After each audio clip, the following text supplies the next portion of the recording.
watching Fox Sports, home to Major League Baseball, the National Football League, NASCAR, and the new home of the BCS. This is America's #1 sports network. It's time for another episode of The Roads of San Francisco, a Gorin Hill production, starring Jeff Gordon. Jeff Gordon will come off turn 12 and score his 8th road course checkered flag. And Tony Stewart. 20th career win for Tony Stewart. And co-starring Mike Joy, Larry McReynolds, and BW. Boogity, boogity, boogity. Let's go racing, boys. With special appearances from Chris Myers and Jeff Hammond. Today's episode, Twists and Turns, where right turns meet left turns. Oh, big trouble. Big mix. It's ugly right there. Act 1, the ones who have won. Act 2, who else will be kings of the road here on The Roads of San Francisco? Jimmy likes NASCAR. Epilogue. Actually, the roads of San Francisco are really located in Sonoma. But it's Hollywood, and we took a little creative license. To be continued. A Gary Lang production, a reality show that you will not forget. Fox Sports welcomes you to this unique venue, NASCAR in the wine country, just north of San Francisco in Sonoma, California, the 16th race of the season, but the first road course test. It'll be a grueling, demanding, and punishing day for America's best drivers. The pole sitter, the points leader, the red-hot driver are ready to go. Our Hollywood hotel located trackside. We bring you closer to the action. It's where America gathers for NASCAR every weekend. And thanks for being with us. Darrell Waltrip, Jeff Hamm, and Chris Myers. Appreciate you being with us. You ready? You like that? Oh, that's pretty good. That was pretty cool, Kind of man. exciting stuff. We got some great people that write that stuff. I love that. Jeff Gordon here has not won a race yet this year. We know he's the king of the road. And Kasey Kahne already 4 wins. He's won 2 of the last 4. He comes in hot, but that could be upside down after today. Well, it could be, but let me tell you one thing. He may not have won any races, Jeff Gordon, but I know something he has done. He's going to be going to the chapel. Going to get married? Yeah, I heard he got engaged last night. He's going to get married. And you have a good source? Yes, his mama told me. Oh, well, that's a pretty good source. Yeah, it is. She told me not to tell anybody, but I can't keep that. You can't keep quiet. All right, so Kasey Kahne, though, like other drivers that are so well on other, things could change for them here. Oh, this is the kind of place right now that Kasey Kahne doesn't really want to come to right now. He's been on a roll, and road racing has not really been his forte so far, Chris. So he's looking to kind of turn it around here. He's been working with the professor, Boris Said, Bill Elliott, and anybody else he can get information from, because he needs to have a solid run to kind of keep up with these points and kind of keep that momentum going. So he's just kind of hoping for a top 15 or top 20 finish. How about the layout? This is a different track the way it looks, Darrell. Take us through. It's just under 2 miles, the actual layout here. Yeah, it's got tight turns. It's pretty slick. And there's not a lot of passing zones, and so that's what causes all the excitement here. A lot of elevation changes, steep uphill, some downhills, a lot of shifting, 11 turns, 10 or 11 shifts per lap. It's a lot of things happening in one lap around this joint. And Jeff Burton said a sense of urgency seems higher in road races, which is what we'll see today. All right, 2-time NASCAR champ Tony Stewart a chance to win his 4th straight road course win today. He's coming off a frustrating weekend in Michigan, but he is smiling after having the fastest car in happy hour. Well, when you list the road course ringers, list this man, Tony Stewart. A dominant afternoon at the Glen. Crossover move by Stewart. Tony Stewart has been the man. Here is the Mr. Excitement of American road racing. And Dick Berggren is with Tony Stewart. Hey, Dick. Hey there. Hey, Tony. He's won the last 3 road races in a row. Walter, what would you do? But not the fastest car in the early part of practice. Going to start 12th today. Is the car now the car to beat? Well, I think we're a lot better for sure. I mean, Zippy and all the guys in the Home Depot team, they've had to do double the work they normally do. We've had them changing a lot of stuff this weekend, but I think this tire's kind of caught us off guard. They changed the rears, I believe, so we're just struggling trying to keep rear grip in the car right now. But we made another adjustment between last night and today, and I think we'll be a lot better off. And as you can tell, the driver is very relaxed today, Chris Myers. All right, thanks, Dick. And Tony's still on pace as he was last year when he won his 2nd championship. He will start from row 6. Here's what's around the turn. Our crew said, hey, we love Sonoma, and we definitely do. We've left no stone unturned, no bottle uncorked. as we got into the mood and the atmosphere in and around the racetrack here. Here's what's in store for the rest of our show. We brought together the hired guns of road racing to find out who will be the surest shot. DW will pick apart the specialist and give us a better feel for the track in his drive and ride. And we've led you through another season of 10 laps today with the drivers. We'll recall all the laughter and the sneers. And there'll be plenty of cheese and whining in Gas and Go from our experts. Sit back, relax. This is NASCAR on Fox. Fox back in Sonoma, and a Hall of Fame quarterback and a future Hall of Fame driver. Roger Staubach knows something about passing. Yeah, he better know something about passing a loot if he's going to stay in NASCAR. It's well, lead on Troy Aikman for all the cash. Time for NASCAR news and notes. 19-year-old Marco Andretti, runner-up at the Indy 500, a name mentioned in NASCAR. Chip Ganassi Racing could be a place. They plan on fielding 3 Cup teams and need a driver for the 42 car next year. Gene Haas, owner of the 66 car, facing criminal charges. The federal government Monday indicted and arrested him for tax fraud and intimidating a witness. Haas' company denied the charge. Last night, wild finish Busch Series in Milwaukee. Harvick wrecks. Paul Menard goes on to win a green-white checker. It was a second straight race that a Busch Series race was not won by a Nextel Cup regular. Congratulations to Paul Menard. Time for Gas and Go. You've got questions. Our guys. Here we go. Here we go. Can we leave? All right, Daryl, here we go. It's 15 seconds, Daryl. Who is the best road racer of the Nextel Cup regulars? We know about Jeff Gordon, Tony Stewart, Robbie Gordon, a couple of wins, Mark Martin. So give us your best. Give us an order. Looks to me like it's Kurt Busch. On the pole. I mean, he's on the pole, and, of course, Jamie McMurray's right there beside him. Road racing is something that you just kind of pick up all at once. It's a knack. You learn how to do it. I tell you, I like that 2-car today because Rusty always run well here. He's won here. Put a little money on the 2-car today if I were you. Jamie McMurray up front with Never Kurt won a Busch. race. Never won a race. All right, Jeff, 15 seconds. Does Elliott Sadler want out at Robert Yates Racing? He said, no, I'm staying, but there's all kinds of things flying around I here. think I gotta tell him? Yeah, tell me. Come I've on. already told you once. I think there's still trouble in River City. Elliott Sadler's not happy. I don't think it's going to work between him and Tommy Baldwin. Somebody's got to go. I think it's Sadler, a family feud there. Sadler 21st in points, worst positioning this season. All right, Daryl, can a rookie win here? We have Denny Hamlin competing, and he won on that road course in Mexico, right? Well, there's been one in the top 15 in every race so far this year, a rookie. But they are so far back today. Now, I liked what they did to Clint Bowyer's car yesterday. He really stepped it up from his qualifying to his practice. But can a rookie win here? Denny Hamlin won at Mexico. He'd be the only one I'd give it a You're shot. shaking your head. No. You say no. Okay. So I say no. Stiffer good. competition. They're agreeing. All right, Jeff, 15 seconds. Will all 5 of the Roush drivers make the chase? You know, Biffle moved into the top 10. You got McMurray on the outside. Edwards trying to get in there. No. No, not all 5. No, I think right now you're probably going to be looking at 4 out of the 5, and I think that right now Jamie McMurray has still got a lot of work to do to get up there where he needs to go. I believe Carl Edwards will make it, and that'll put 4 out of 5 in the 4 out of 5, so you have McMurray out. Okay. Yep. Daryl, for you, 15 seconds. Jeff Gordon's second worst starting spot here, but he was fast in practice. How do you think he'll do today, and how badly, even though you know he's going to get married here, does he need this win? He hasn't gone 0 for 15 more than twice to start a year. Look at the size of that diamond ring I saw down there. He needs this win pretty bad, I got to tell you. No, I can't bet against Jeff. He's the master on the road course, and I tell you why. He's contradicting himself. He was picking Kurt Busch. Go ahead. I like Jeff because he is the best of both worlds. He's a great oval track racer, and he's a good road racer, and you take the combination of the two. That's why he's won so many races on these road courses. Thank you for clarifying. All right, I'm glad you got that straightened out. In conjunction with the Greg Biffle Foundation launching the 2007 NASCAR Pet Calendar, the results for the vote on which adoptable animal looks like their Fox broadcast partner is in, and Larry looks most like Teddy. I'm glad I didn't win that competition. Yeah, that's what we don't want to. They didn't even vote on the barking, too, which would have been a different. I kid. I care. This is NASCAR on Fox. And everybody having a ball.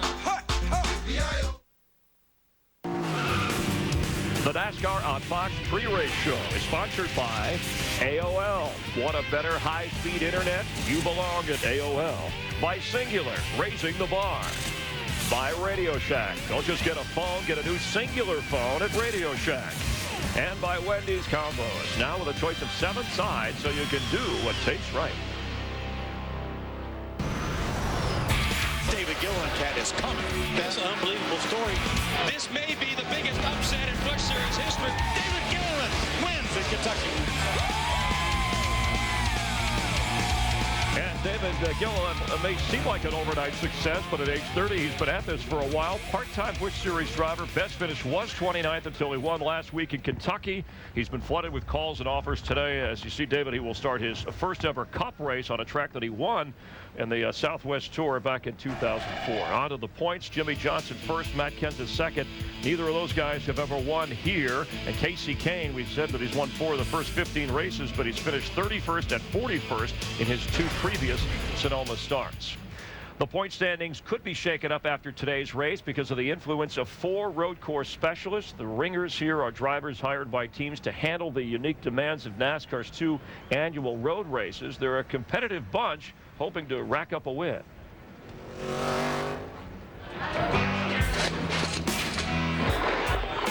Jeff Hammond says hustler, huh? Hustlers? Well, you know, I mean, we like to come in and take some of that Cup money and, you know, put it in our back pocket, and I guess we could be a little bit of a hustler. The term that I would probably prefer is just, I'm just a racer. I'm glad to be relatively good at something, whether it's turning left and right. The road racers are better looking. It's like golf and tennis, you know, both sports are hard, but they're just different. You know, it takes different techniques to excel at them.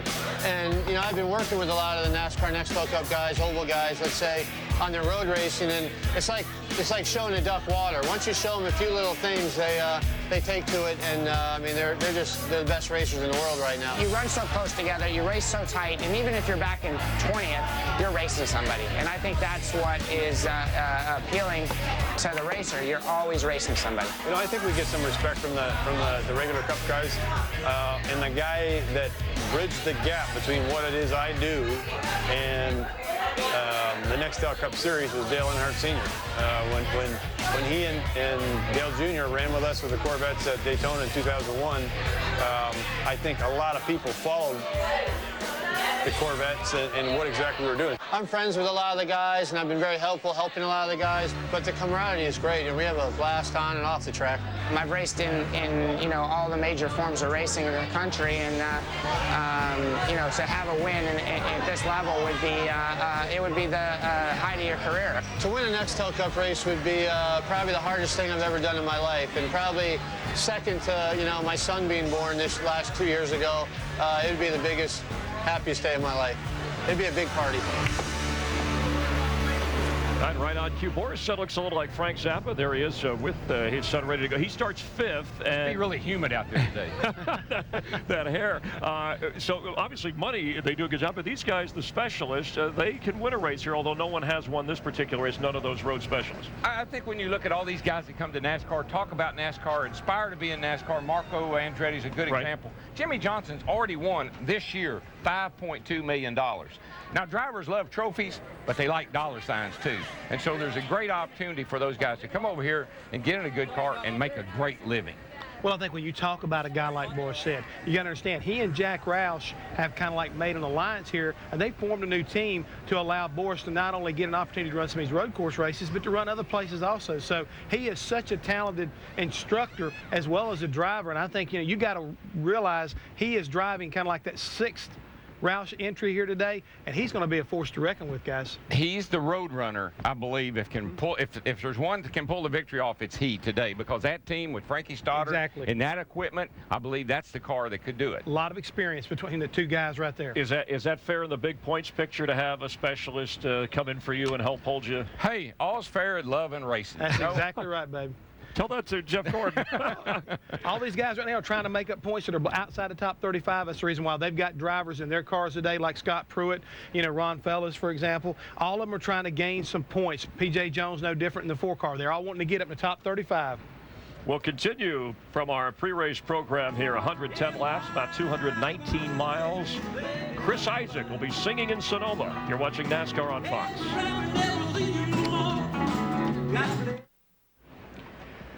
NASCAR on Fox from the wine country. California native Chris Isaak entertaining the crowd here.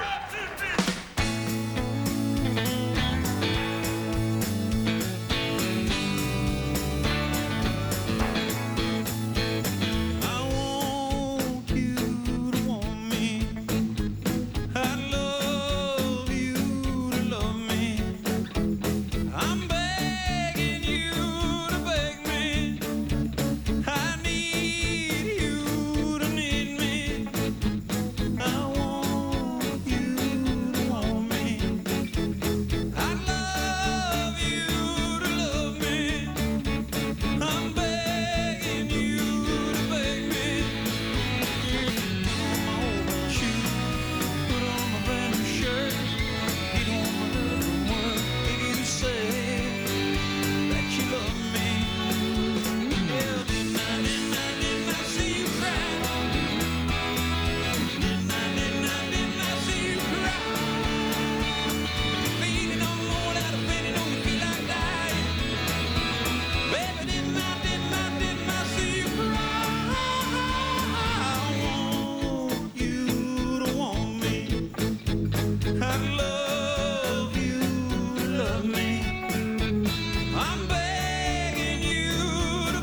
he'll sing the national anthem. Stopped by the Hollywood Hotel earlier. He's getting ready for racing.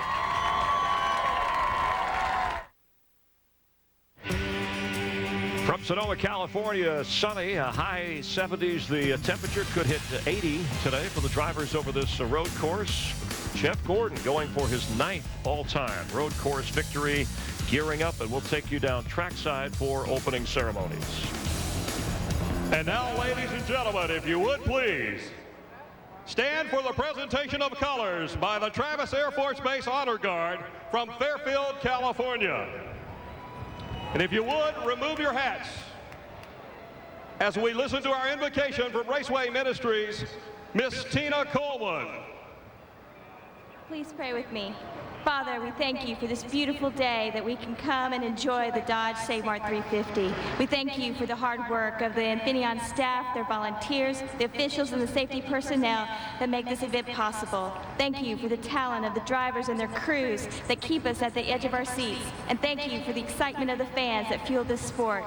We ask now for your protection and guidance over everyone here today, keeping us safe as we enjoy the thrill that is NASCAR. It's in your name we pray. Amen. Thank you, Tina. And now our national anthem performed by Chris Isaac and Kenny Dale Johnson. Oh, say, can you see by the dawn's early light what so proudly we hailed at the twilight's last gleaming, whose broad stripes and bright stars through the perilous fight o'er the ramparts we watched were so gallantly streaming, and the rocket's red glare, the bombs bursting in air, gave proof through the night that our flag was still there. Oh, say does that star-spangled banner for the land of the free and the hope of the brave.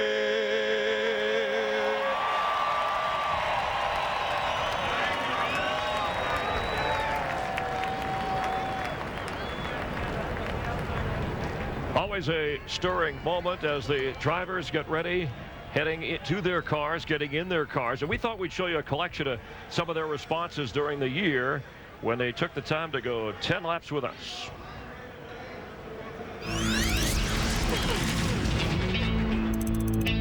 What did you guys do to Myers? Did you gotta get his makeup done? You got... All right, if the guys drag you out to karaoke, what's your song? Grandpa. Let me do that again. Let me do that again. Take me back to yesterday. The devil jumped up from Hickory's nut and said, boy, let me tell you what. I like to rap, man. I have to sing something country because of my accent. What's the first non-racing car that you bought? 86 Ford Ranger. 74 Cutlass, it was terrible. A 79 Plymouth Valari with wore-out front shocks. You're not overrated, are you? Sometimes I might be. I was last year, obviously. You seem to deal with all the attention very well. It's crazy. Everywhere I go, I swear, 1 out of 5 people is like, come on, you gonna do a backflip? Right, pressure gauge. It's a scale of 1 to 10. Kenny Wallace is a romantic. 10. Oh, really? I am the man. Okay. Oh, man, my wife loves me. That's good. I hope she I hope she does. Beating my brother is the most fun on the track. That's a 10.5 right there. Off the scales. Yeah, huh? it's good. That's probably about an 8 or a 9. You know, that's pretty far up there. He was in my rearview mirror all the time. Now he's in my windshield, so I got to go get him. Chris Myers can host a pre-race show without note card. That'd probably be a 2 because I don't know that you could remember everything that's on the show. All right, he kids, he cares, he's That's annoying. your number.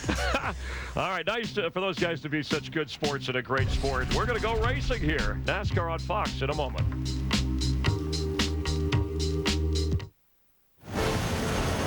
Well, it's easy to beat the traffic in California. They have a Chinook helicopter this morning outside Oakland. Greg Biffle's National Guard team, they got a ride to the track. They were dropped off, and they didn't have to pay the toll. Biffle will start, by the way, from row 4. Budweiser, the official beer of NASCAR, the proud sponsor of the Budweiser poll, given to the fastest qualifier at each NASCAR Nextel Cup Series race. Budweiser congratulates Kurt Busch, the fastest qualifier for this weekend's race, and the latest Budweiser shootout eligible driver. Well, we know that Kurt's going to start up front. Jeff Hammond. Of the 17 races here, only 2 guys outside of the top 10 were able to actually win the race. So if you're in the back of the pack, you got a lot of work to do to get up there. You've got to get up there and make it happen in a hurry. When you think about where Tony Stewart and Jeff Gordon are starting and the pressure from behind them, I mean, guys like Robbie Gordon, who's an excellent road racer, there's going to be a lot of pushing and shoving. This thing's really going to happen in a hurry.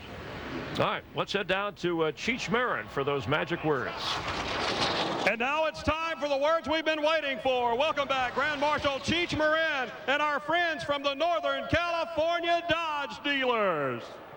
Gentlemen, fire them up and start your engines!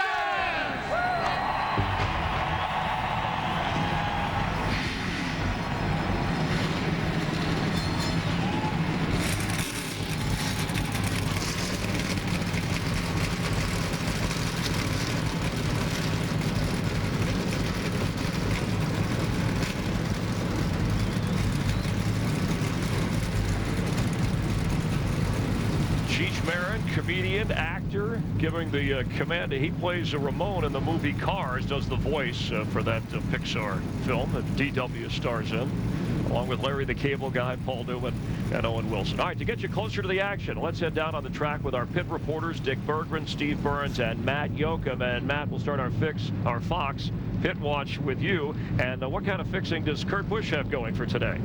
Well, Chris, Penske Racing has such a rich history in all of auto racing, but especially in road course racing. In fact, 5 years before our pole sitter Kurt Busch was even born, Penske went to Victory Lane, his first ever NASCAR win in Southern California at the old Riverside Road Course with the late Mark Donohue dominating in an AMC Matador. The last time the Blue Deuce went to Victory Lane here in Sonoma, it was Rusty behind the wheel back in '96.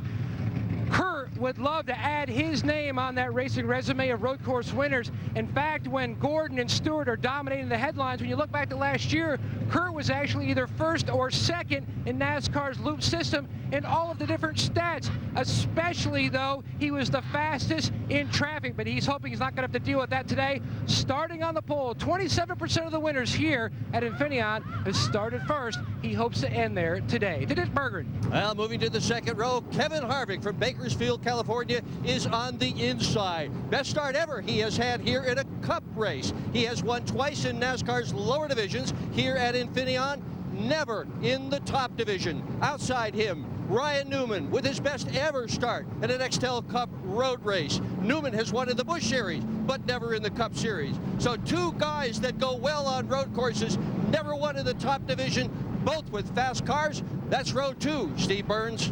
Well, Dick, back here in row 6, it's Jeff Gordon and Tony Stewart. Now, Jeff Gordon has 8 road course wins, more than any driver in NASCAR history. 4 of those wins have come here at the Infineon Raceway.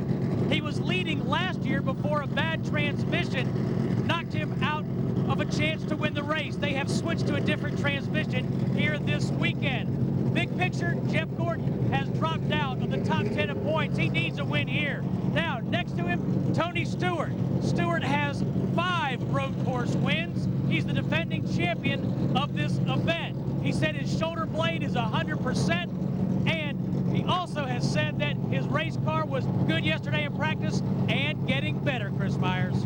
All right, thanks, Steve. Some millions of dollars spent on transmissions for this race on top of everything else. And one driver, speaking for many, when he talked about this track, when they said, which track do you enjoy most, Jeff, he said, any of them except the road courses. So some guys just don't want to really race this run. It really is. It's a challenge. You have to be kind of talented, have the versatility. I think is what makes Tony Stewart and Jeff Gordon so good at these places. Mark Martin, who's had a good run of finishing in the top 10 on road courses, starts 8th, right behind Greg Biffle. We'll count you down to the Dodge Safe Mart 350, rolling your way on Fox. Oh, baby, when you talk like that. The long and winding road, NASCAR's first road race of the season, ready to roll here. NASCAR on Fox, and the guys who will take you through it, Darrell Waltrip, Larry McReynolds, and Mike Joy. Mike, a change of pace kind of race here. There are so many reasons, Chris, why we love coming to Sonoma. Sure, it's the inns and the hotels, the restaurants and the spas and the winery tours, but it's this race course and how it is so completely different. There's 4 turns to the left. There are 8 turns to the right. It's very demanding. It's very different. And Darrell Waltrip, Larry McReynolds, from your perspectives, what's so different about this race and racing here? Well, first of all, we're going the wrong dadgum way. I mean, you know, we're supposed to be going that way, not that way. And the other part is that on an oval back home, we shift gears on the starts and the restarts. We lock that thing in high gear, and we don't ever mess with the shifter anymore. Here, you're going to have your right hand on that shifter all the way around the racetrack. 11 to 14 shifts. Wah, wah, wah. That in itself takes its toll on the driver physically. It makes it real hot in the car, and he's got to take care of that $10,000 jewel he's got a hold of there, Larry. Yeah, I mean, a lot of demands on the driver, but the demands on the equipment, the chassis, the engine, the gear, the transmissions we've already talked about, and the brakes. And this place is hot and slick. Another unique thing about this place is single file restarts. And what I've always seen is in the middle of the race, these guys show some patience. And then the crew chief says, 10 to go, and that's when it all breaks loose. They start beating and banging each other, knowing the checker flag is out there. Last year, there were 34 cars on the lead lap. So you come down here, you make a pit stop, you start 34th with a few to go. It gets pretty hairy back in there. So in the words of Chris Economaki, what's it like out there? Let's go to the AutoZone driver zone. And Darrell and Jeff in our Richard Petty driving experience ride around car. All right, Dean, show me a little bit of road racing. All right, dude, watch this, Jeff. Here we go. A lot of these guys, they like to heel and toe. I'm not a real good heel and tower. I never learned how to do that. But a lot of the drivers, they use their foot to heel. You try to right here, watch this. That's how they do it. I never was really good. I'm a more conventional kind of guy. I get all messed up when I try to do the heel and toe. Again, my favorite part of the racetrack, the S's. Here we go. Show me what you made out of. The rhythm section. I love the rhythm section. Woo, yeah. You got to hit it right there. You got to hit it right there. You got to hit it right there. Then you got to hit it right there. And then you gas the baby up and go. Woo! It's a 1 for the money, 2 for the show. 3 to get ready. Now go, car, go, but don't step on my blue suede shoes. Yahoo! It sounds like fun out there, and believe me, it is. This is a beautiful, fun racetrack to go around. How about our racetrack's keys for today? Well, they've not changed in 17 years here. I've always preached this to the driver and the crew, and they're actually pretty simple. Right there you see 110 laps, 219 miles, pit road speed 35 miles per hour, pit window. Remember that. We're going to talk about that a lot. 36 to 39 laps. Now, here are the keys I'm talking about. No self-inflicted mechanical failures. Brake, transmission, over-revving engines, or missing a shift. Also, stay on the track. Just stay on the asphalt. Don't spin alts. Stay out of the dirt, and you'll be just fine today. And run your own race. Run your own strategy. And with that, I'm going to bring in my crew chief partner, Jeff Hammond, talking about running your own race. And, Jeff, it's a 110-lap race. And we run the race backwards. In other words, we're looking at our pit window backwards from 110 laps. Yeah, you are, Larry. And a lot of guys I talked to today, the one little thing that kind of got messed up was in the driver's meeting today, they're running 3 pace laps. All the guys had figured out if you could go 37 laps and make a pit stop, you could run this race on 2 stops. And right now, my friend, those 3 laps going around here, even though it's slow, is burning that much needed fuel that could kind of mess up a lot of these guys' strategy. Yeah, I mean, it's 110 laps. They were telling me they could run close to 40 laps. So what you do, you go backwards. You know if you can get to pit road by lap 70, you can make it to the end. If you can get to pit road by lap 30, you can make it on 1 stop. And you almost want to make a pit stop here under green because you can do it without losing a lap. Yeah, so much of that, Larry, again, when we talk to the guys down in the garage area, everybody's kind of like on their own agenda. They'd like to see this happen. If you're starting up toward the front, well, this is the best case scenario. If you're starting toward the back, you'd like to see an early caution early on so you could duck down on pit road and kind of get off sequence with everybody. But, Mike, the key thing here today is do not lose your composure. Remember where you are and try to pace yourself early on. No, you're right, Jeff. The asphalt is your friend here. There's plenty of runoff room if you need it. You're okay to get 2 wheels off, but you don't want to get 4 off here. It can be a long and dusty ride. 1 lap to go, and we'll be racing at Infineon Raceway, built upon Sears Point in Sonoma, California. We talked to a number of the top drivers about the uniqueness of this race and what they'll be concentrating on beginning in just 1 lap. It's definitely a real challenge for the drivers to go from oval tracks and being in these big, fast corners to driving in a corner, hard braking, downshifting, and then shooting back out of the corner. And aerodynamics is not the least bit important at Sonoma, which is great. It's difficult to do. It's braking, it's left turns, it's right turns, it's downshifting, it's upshifting. No mistakes, stay on the road. And it sounds basic, but it is probably one of the hardest things to do, staying on the road on a road course. A lot of guys beating and banging on each other. I mean, cars look like they've been through a race at Martinsville because it's a short road course. So it's just a fun track. I mean, it's a lot of fun. There's constant action going on all the time. Field through turn number 4 across the short level surface to turn 7, and then they'll wind their way down through the S's to the difficult turn number 10, the hairpin shaped turn 11, and back to 12 and the start finish line. One of the great features of this weekend is the Grand Marshals Dinner. Steve Page with the Raceway and Klein Sellers always put on a first-class event with a lot of surprises. We had a driver panel. Pole sitter Kurt Busch, 4th place starter Ryan Newman, and 6th place starter Kasey Kahne were on the panel. And when we began talking about what to expect at the start of the race, will you decide if these fellas are entertaining the crowd or if this is a serious discussion about what to expect when we go green? I still haven't figured this out. You start on the inside or the outside, or the inside or the outside? Which one is it? I'm going to go on the inside and put the other guy in the weeds. Which one's the inside, though? The inside's left. But it's a right-handed corner. But if I get on the gas first, I think I'll beat him. Okay. I'm starting 4th, so I got to know. Okay. Remember, so I'm going to be behind the car that's going to be getting the weeds. In the weeds, yeah. Yeah. Yeah, you're going to be on the wrong side. That's why I'm trying to figure this out. All right. I might change my mind now. We need to talk a little bit. Out. We need to talk a little bit more before Sunday. All right. Well, I hope they've talked because we're about to go. Well, and that's the other thing. See, you don't even know which side the pole guy starts on here. It's so different. He has his choice. He does have that option. Turn 11. Good passing zone entering turn 11. It's the slowest corner on the course. You get down to 35 miles an hour in the middle of that corner. The best place to make a clean pass.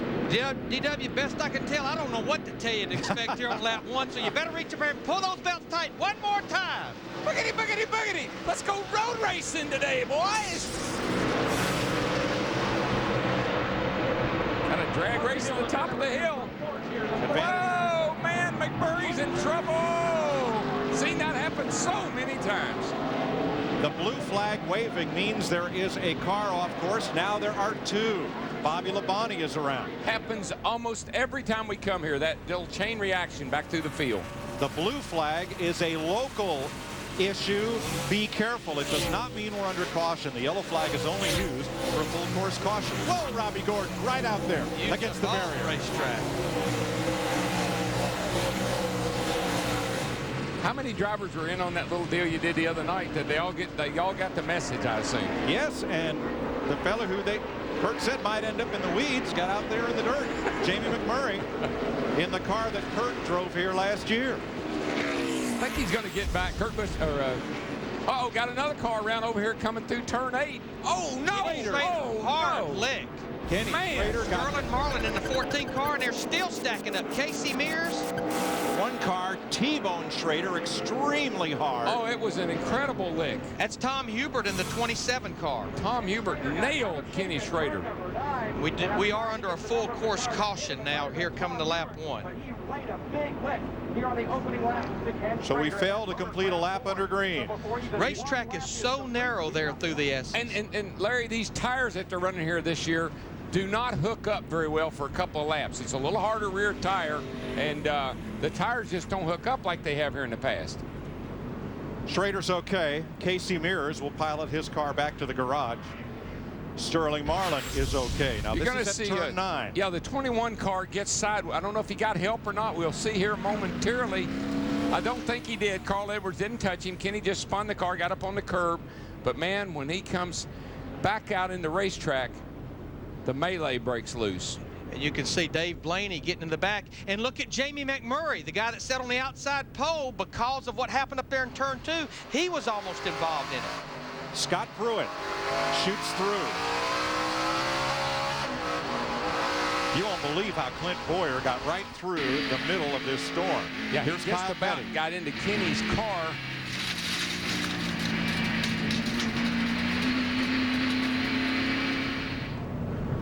See Kenny go around in the 21 car. Now here's where it gets ugly. He backs right out in front of Nowhere Sterling for Sterling to go, nowhere for Hubert to go. And look at Boyer, sneaks right through there. The 42 car got him in the rear just ever so slightly. Did not hurt the 07 Jack Daniels car. Everybody's out of their car. I do think Jamie McMurray got a little bit of damage to the front of his car, the 26. Caution is out early in Sonoma.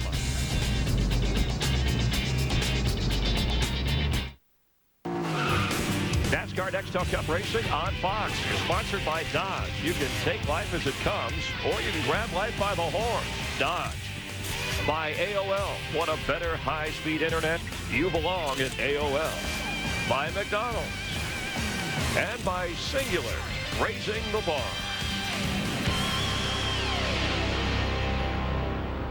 One lap complete in Sonoma. Red flag is out. So the cars are stopped behind the Dodge Pace Truck at turn 7 while cleanup finishes at the exit of turn number 8. 3 of those 4 cars are likely done for the day. Marlin, Schrader, and Hubert. There is Sterling Marlin's car, and there is Tom Hubert's. Kirk Shelmerdine Ford being pulled back to the garage. Time for our Singular Virtual Crew Chief question. First one of the day. Let's look at Jeff Burton waiting to go again here. In the 10-race chase for the championship, should a road course race be included? Yes or no? Text the word crew to 191 on your Singular wireless phone or log on to foxsports.com/singular and vote.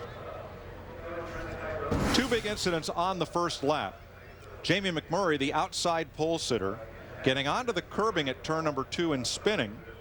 And then Kenny Schrader getting loose through 8, which is toward the end of the S's, and piling things up, putting us under the red flag. Let's deal with that one first. Watch the 21 of Schrader. Gets up on the curb, but the 99's right behind him, but he doesn't make any contact. Kenny just got loose after jumping off the curb. And right here, gosh, that is a lick. And then Tom Hubert, the 27, stuck behind Sterling Marlin, just nowhere for him to go. A bunch of guys are really fortunate to squeeze through there and not get any damage. That pretty much told the tale that Carl Edwards did not get in the back of Schrader. That shot right there. Dale Earnhardt Jr. just getting by. Bunch of guys right here, the 42, the 07, they just squeeze through. Now let's go back. Watch the second place car, McMurray, get 2 off on the sand and slide right across track. Yeah, he just got dirt on his tires when he got up top of the hill there. He didn't have any grip. Thing just slid off the racetrack. See all these other cats kind of bottling up there as well. Great aerial coverage. My favorite shot, man. Vegas.com Cessna Skymaster giving you these views. Steve Burns. Mike, I've been listening to Jamie McMurray and Bob Osborne as crew chief talk about what to do. What the concern right now is not the first incident where Jamie ran off the track, but the second. He ran off the track again when Kenny Schrader got drilled, and they're concerned about damage to the front valence of that race car, but it seems like the latest thing they've decided is to go ahead and put tires on it. Bob Osborne is concerned about the tires, and he also told his crew to look at the front nose, but be careful of the ductwork if we have to hammer anything out.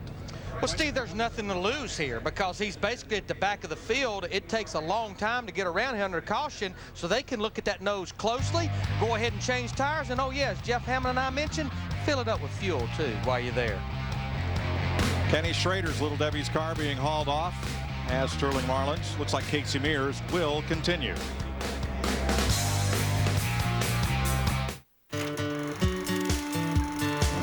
Seems like ever since there's been a NASCAR, there's been an Earnhardt racing in it.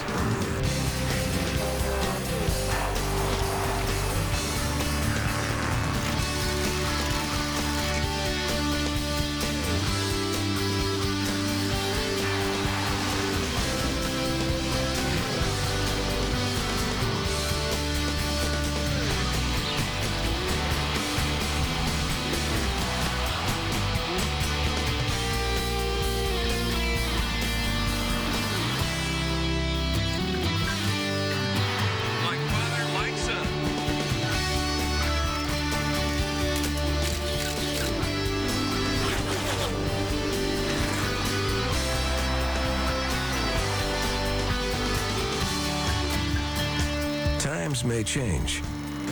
Tradition rolls on.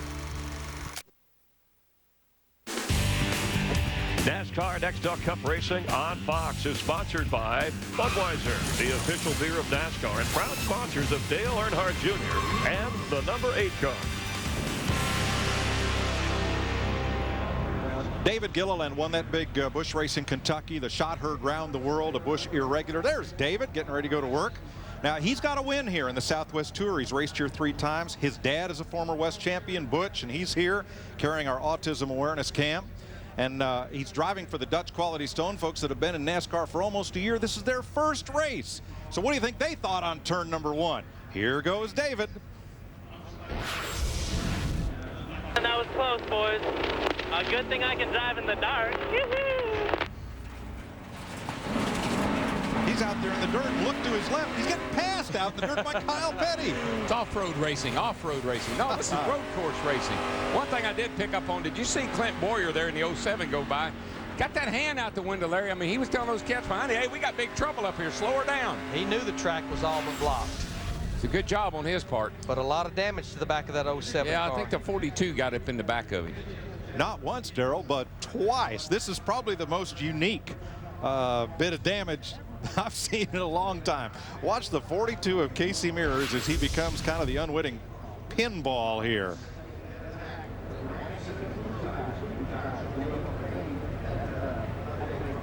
There's Mears, hits him with the nose, turns around, backs into him with the tail. The good news for Clint Boyer, all of the damage is in the rear of the car. You heard Tony Stewart at the top of the show say aerodynamics do not play a role here. They just need to make sure there's no sheet metal around those tires. Let's make sure everybody involved is okay as we get out of Dick Bergman. Yeah, they're okay, but they're dying to see that footage just one more time. I'm standing with Sterling Marlin and Kenny Schrader. Kenny wanted to know if somebody turned him. What did it feel like? Either I was facing the wrong direction. I'm plenty capable enough of doing it by myself. Maybe it did, I don't know. But I was facing the wrong direction, came across the track and got hit. You're okay, though. Yeah. Huge hit. Sterling, what was your view of it? Just typical road course stuff. I mean, I don't know somebody turn Kenny. Well, we'd passed 3 or 4 cars time I got there, and I seen Kenny spinning. I thought he was going to the right, and all the dust and smoke, and he comes back across the track, and I'm right on, I guess, Elliott Sadler, and he whips to the left, and there Kenny was coming back across the track. There's your replay right there. Watch it, Sterling. So wouldn't know where to go. Just hate it for everybody. Well, did you get turned or not? I don't think Carl hit us. What? You say you did. No, I don't. If you screwed up, you screwed up. Well, there it is, folks. You can go ahead and figure out at home who turned who or just what happened there. The 2 main combatants aren't sure themselves, but that was a huge hit. Good thing Kenny Schrader's okay. Thanks, Dick. A third angle replay showed there was no contact between Edwards and Kenny Schrader. But got that initiated and put us under the red flag with Schrader, Marlin, and Tom Hubert in the garage. Like a road racing demon got him.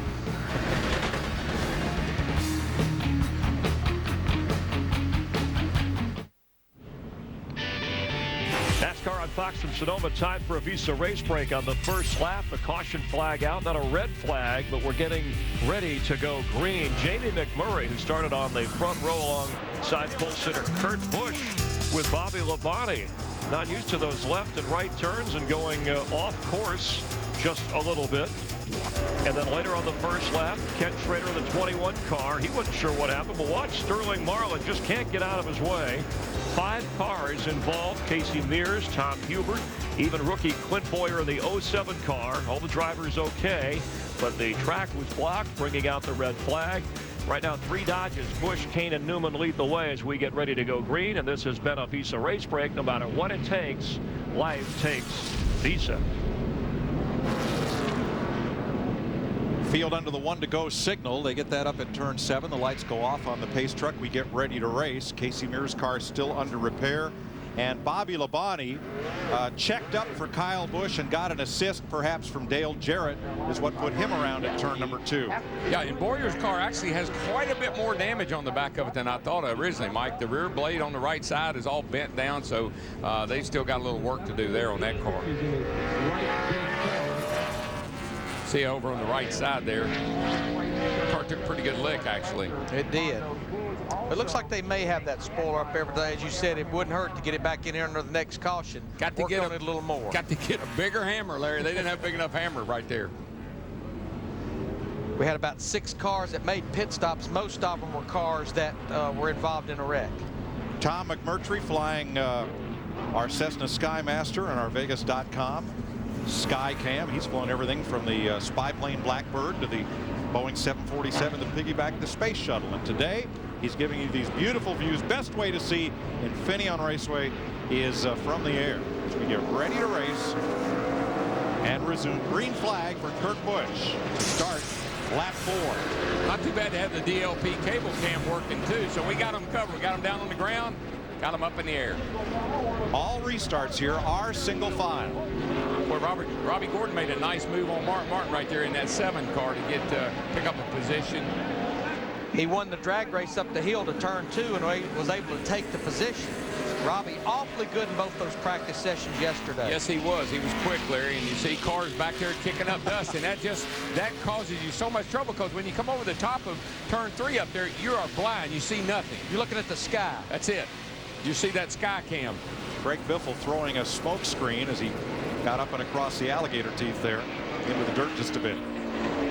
You know, I know qualifying is important everywhere we go, but if there's a place that's so important, it's here at Infineon. You look up there and you see Kurt Busch in that 2 car just leading. He can kind of run his own pace. He don't have to pressure anything or anybody, as we see a move here by P.J. Jones in that 4 to the inside of Matt Kenseth in the 17. Jones is one of our road runners. And up front, a battle for second. Ryan Newman dips to the inside on Casey Kane. He's going to take Harvick with him at turn 11. Larry, you're right about that, because all 17 of these races have been won from a top 15 starting position. Just makes it easy on everything and everybody. Our DLP cable cam floating high above pit road and the front stretch here.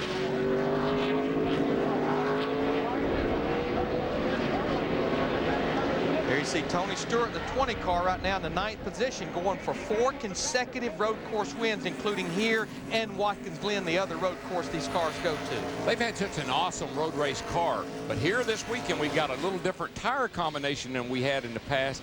Sometimes, man, that can just make a race car miserable to drive. You can't get it set up like you're accustomed to.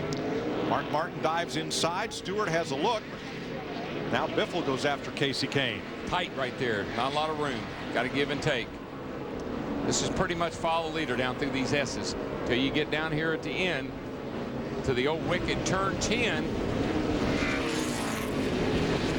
You want to be right on the guy's bumper when you go down. Here we come. Now you're going to hit 3rd gear right here.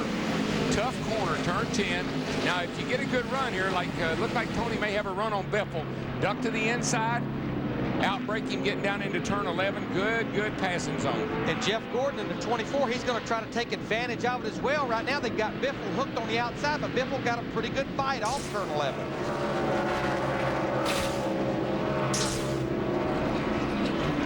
I was talking to P.J. Jones yesterday, who's running awfully good here in the Morgan 4 car. He said, Darrell, there's such a fine line. It's like walking on a razor blade between overdriving and underdriving your race car here. And that's where the road racing guys have they got a little bit of an advantage.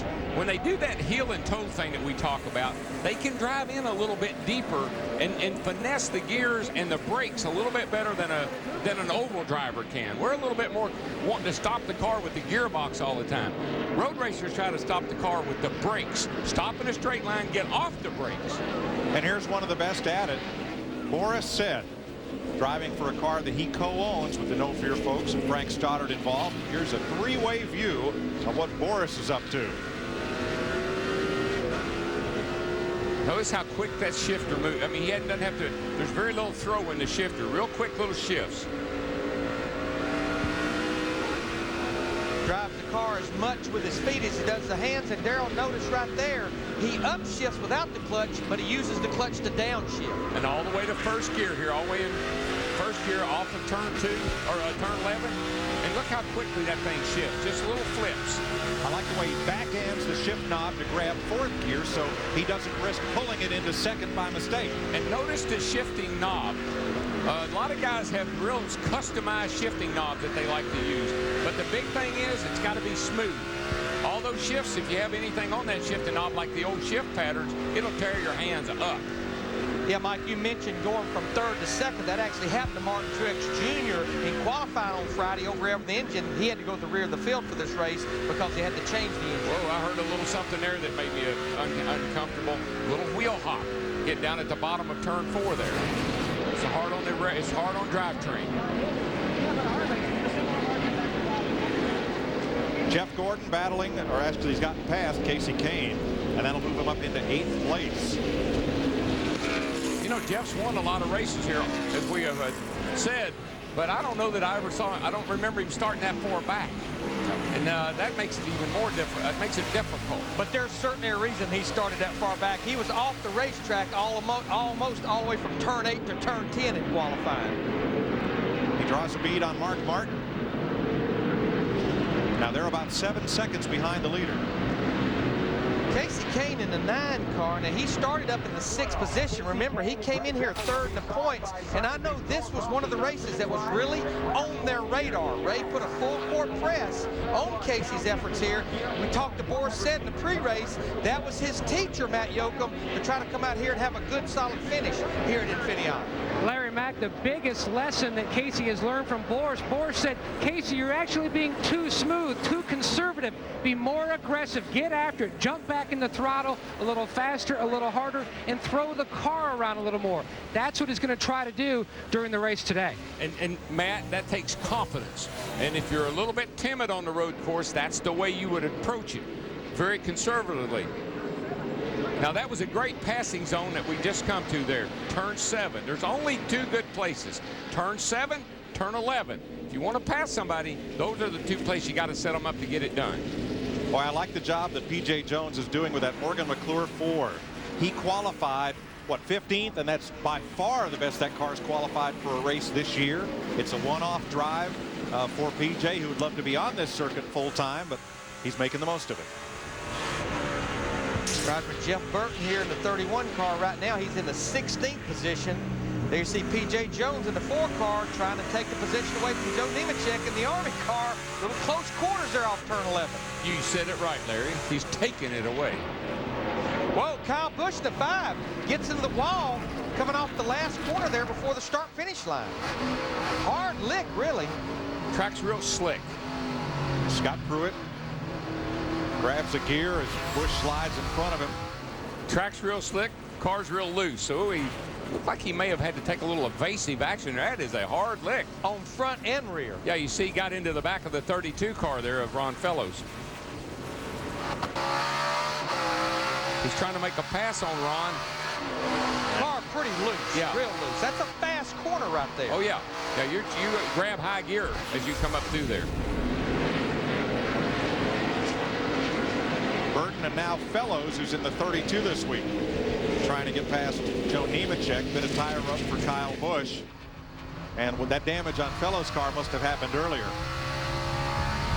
Here's our road runners. Boris Said in 6th, PJ 13th, and you're riding with Scott Pruitt, 2 spots behind the Canadian Ron Fellows. Pretty impressed with Scott Pruitt's run. He started back in the 27th position. He's all the way up to 18th. No practice for him yesterday. He went to Mid-Ohio to run his Daytona prototype in the Rolex 24-hour type series. So no practice yesterday, Dick Bergman. But it's just radioed his crew and told him that the car is pushing very badly right now, Larry Mack. Well, they changed setups from qualifying. Scott told me this morning they made a big change in the setup. Wasn't at all like what they qualified, but he thought it would be what the car needed and that it would come in the race today. Yeah, they really went back to a setup that he had run here before. Exactly. Oh, by the way, this cat right here, he just continues to pull away. He's 2.25 seconds ahead of second place. Kurt Busch has the fastest lap of the race ahead of his Penske's teammate, Ryan Newman, and Kevin Harvick, who had a late night last night in Milwaukee. Running a solid 3rd. Robbie Gordon. There's Robbie. He is in 4th. 4.5 seconds back ahead of Tony Stewart, Boris Said, Jeff Gordon, and Mark Martin.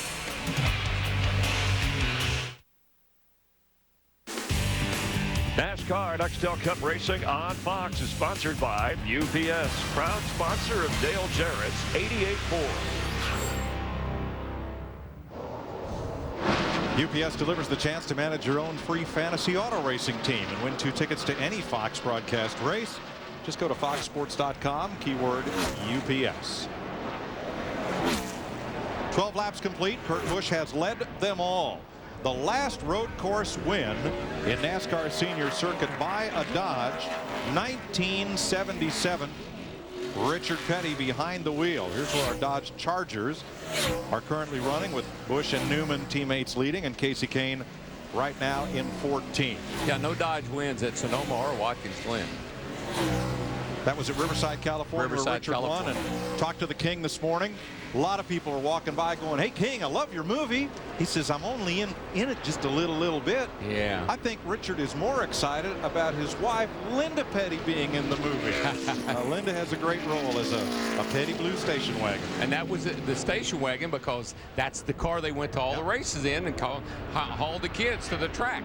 And Richard plays, of course, the King, a winged Plymouth Superbird. And if you haven't seen Cars, well, you just need to go soon. You know, talking about these Penske teammates, Ryan Newman in the 12th, he's actually starting to reel in his teammate just a little bit, Kurt Busch. But the biggest thing I think about when I look at the Penske package here running 1-2 is the fact of where these guys are in the points right now. And I think they've got a full court press trying to get in that top 10 over these next 11 races, because Kurt Busch comes in here 16th, 187 points back. Ryan Newman is 17th, 252. That's in back of 10th. These guys, they've got to do what they're doing here. They've got the lead laps, and they're going to have top 5 finishes if they want to make the chase for the Nextel Cup. You see the front 4 have tightened up. The Energizer Bunny, Robbie Gordon, is right there with him. Gordon would be a road course ringer were he not a full-time Nextel Cup driver as well. And Matt, he is closing on the leaders. Concern during final practice, Mike, was the transmission issues in the 3rd to 2nd area. Now, Robbie said the car feels fine, just a little bit tight, sliding the nose, but he came on the radio back on lap 5 and said, "Guys, this is our race to lose." He is slowly reeling in the 29 of Harvick, setting his sights on the leader, Busch. I cringe a little bit when I hear about that transmission deal, because 1 year ago, along with Jeff Gordon, Jimmy Johnson, Kyle Busch, Robbie Gordon was one of the cars that had some transmission failure a year ago, had a car to win the race then.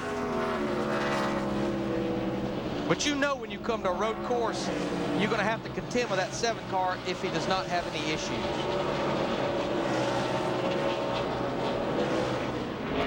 There's the front 4. Stewart in 5th. You see Boris Said coming up the hill 6th. Jeff Gordon in 7th. Mark Martin in 8th. Greg Biffle in 9th, and Jimmy Johnson, the Nextel Cup point leader, a workman-like 10th. Steve? Well, Mike, the good news for Jimmy Johnson is he's up to 10th from 16th in 4 starts here. Just 1 top 5 finish for Jimmy Johnson. He says he is a work in progress when it comes to road course racing. His report on his race car is just a little bit loose coming off the corners, Dick Berggren. I've been listening to a lot of driver crew chief conversations on the radio, Steve, and what I am hearing the crew chiefs tell the drivers: be smooth, be patient, stay on the course. Perhaps all these guys ought to have a little sign on the dashboard, the sign that Jim Inglebright had yesterday in the AutoZone Grand National race. Caution, tire barriers are closer than they may appear. There was a song back in the 60s, wasn't there? Easier said than done. And they'll do a good job of it right now. As I mentioned at the top of the show, it'll be those 10 or 15 laps to go in this thing when the philosophy somewhat changes. Once you get strung out like we are now, you literally start to race the racetrack itself. You don't want to make any mistakes. You don't want to tear anything up. So that's what you're doing right now. Here's 3 good ones. 2 road runners, and Jeff Burton, one of NASCAR's accomplished road racers, in the middle. Ahead of him is P.J. Jones. Behind him is Ron Fellows in the Tide car. So let's answer our singular virtual crew chief question.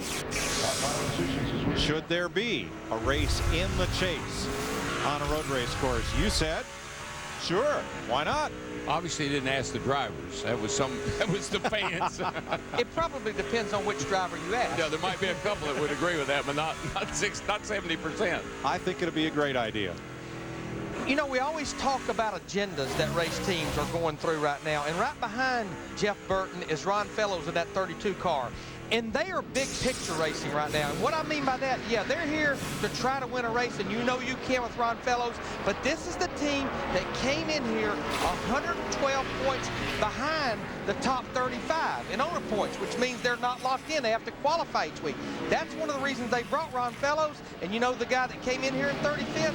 Right now, he's going to be credited for 42nd, Sterling Marlin in the 14 car. If they can have a top 10 or 12 run with this 32 car, they could go to Daytona in the top 35 in owner points. And Larry, it's a $250,000 gamble by the owner of this team, Cal Wells. That's what it costs to build this special road race car with Fellows input. Dick Berggren?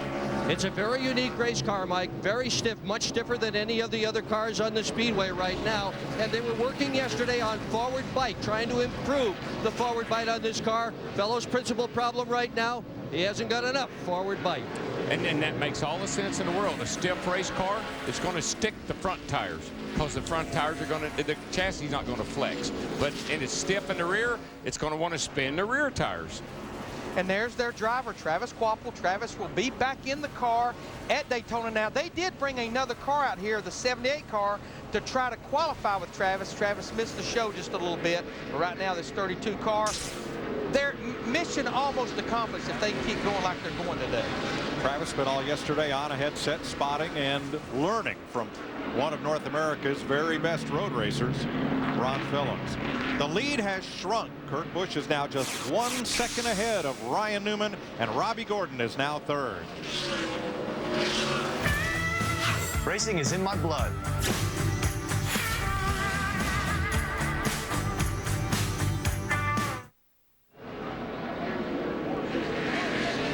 Pass for 6th place. Jeff Gordon has just worked to the inside of Boris Said, who had been chasing Tony Stewart but fell back into Gordon's clutch. It almost appears to me, Mike, that Boris is having a brake problem. Something happened to him in these tight turns. Well, we're getting a report also that Boris is a little bit loose, getting loose. Well, looking at that pedal, he doesn't have a brake problem. He's got plenty of brake pedal, so he's good there. Must be a handling problem. See, the pedal doesn't go down very far at all. See, he has to play with that throttle. Well, I don't like the sound of that. That's just chattering those rear tires. But that's turn 11, Darrell. You're going 35 miles an hour. You got 700 horsepower. You're bound to light them up every once in a while trying to get out of that hole. In first gear. Yeah, and you're in first gear. You see right there. And Mike, you got It's really weird. You got 700 horsepower park throttle. You got about 850 when you matter wide open. Now we're at lap 21 of 110. You can see right up here in the box. And what that means is we're about 10 to 12 laps away from that window that Jeff Hammond and I talked about. And these guys will pit regardless, green or yellow, because that would get them to where they can do it on one more stop. Still coming. Yeah, that'd be Robbie Gordon. If he makes that car a little bit better on his pit stop, look out. Robbie's on a roll. That's the differential to the leader, Kurt Busch. Now, Newman had closed right up on Busch when we went to break, and now he's backed up toward Robbie Gordon, who has 2 wins and 7 top 5s here in 15 previous races. He won both of NASCAR's road course events in 2003. Well, you just see how Robbie rolled that car right down into turn 11 there and closed up a little bit more on the back of Ryan Newman than the 12.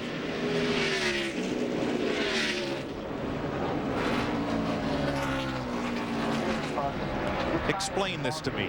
Robbie Gordon looks slideways every oval track we go to, and yet his car looks so smooth here. Well, this is his cup of tea, and this is what he really is. He's a road racing expert. You got to look at him right here.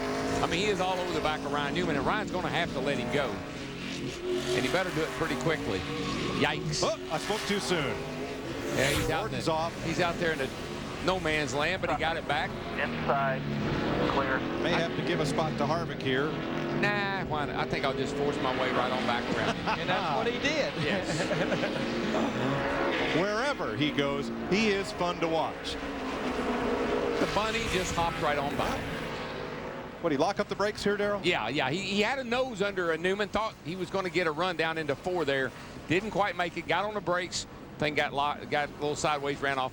Fortunately, great runoff there. See the rear wheels hopping? Woo, that's bad. Thank goodness he's got a lot of runoff area but there. Those rear wheels, we can maybe take a look at that again. Those rear wheels were bouncing, and that's just a lot of rear brake. Let's check with Matt and Robbie Spit. Just keyed the Mike, and he told his team, Will Hopton trying to make a big run on the 12 of Newman. His car a little bit on the tight side. Now just trying to get himself back in a rhythm and work his way back toward the front. And Darrell, that puts a period in what you're talking about, and just explain that. These guys can adjust the bias between the front and rear brakes, and you try to put as much rear as you can where the thing will turn getting in the corner. Here's we talk about wheel hop. Watch the rear tire, the left rear tire there. Watch it. Bam, bam, bam, bam, bam, bam. And notice how it stops and starts. It's working the rear gear. It's snatching on that rear gear, and it'll bust a tooth off the ring gear. There goes your gear. Great camera shots, guys. Beautiful. Beautiful. Yep, great replays. Thanks. You know, we talk about stuff all the time, like wheel hop, and people at home say, what is it? Well, there it is. Kurt Busch has now pulled out to a 2.2-second lead over Ryan Newman. There you see it. As they come down through the S's and head for turn 10. Now there's Boris Said, who has fallen to 7th place, Matt. Guys, you were speculating on Boris because he dropped 2 spots out of the top 5. Boris says the car just won't turn to the right. It's either sliding the nose, the front tire is sliding on the track, or he said something is binding in the steering. So they're going to keep an eye on this issue. And if it gets worse, they may have to pit a little earlier than they thought. But right now, he's just trying to hold on to their first scheduled stop. Well, that's bad news, Matt, because there's 4 left turns here, but there's 8 right-hand corners.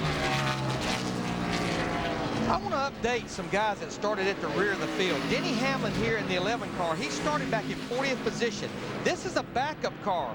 He crashed in practice over in turn 10 on Friday, went out and qualified this car with no practice. Remember, the last time NASCAR was at a road course with the Busch Series in Mexico, he won the race, but the car right in front of Denny, the 25 car, Brian Vickers, he about spun out qualifying. He started back in the 42nd position. Brian has worked his way up to the 23rd position, and Brian did win the race here yesterday, the race Dick Bergman was talking about, the Elite AutoZone West Series, sat on the pole, won that race in a Hendrick car. Well, it was in actually a kind of a sentimental win for a Rick Hendrick car owner. It was Ricky Hendrick's car that Ricky had driven, and they brought it out here for Brian to drive. And so Rick said in the victory circle, he said that car will definitely be put in the Hendrick Museum as a keepsake. Even had a paint scheme, I think, like Ricky always Exactly. ran. Car number 17, GMAC. Nice piece. Roger Penske's Dodges run 1-2 in Sonoma. NASCAR Nextel Cup Racing on Fox is sponsored by State Farm. Great service and great rates. You can get it all from State Farm. By Ford, bold moves. By Wendy's Combos, now with a choice of 7 sides so you can do what tastes right. And by Rocky Mountain Refreshing Coors Light. Taste the cold.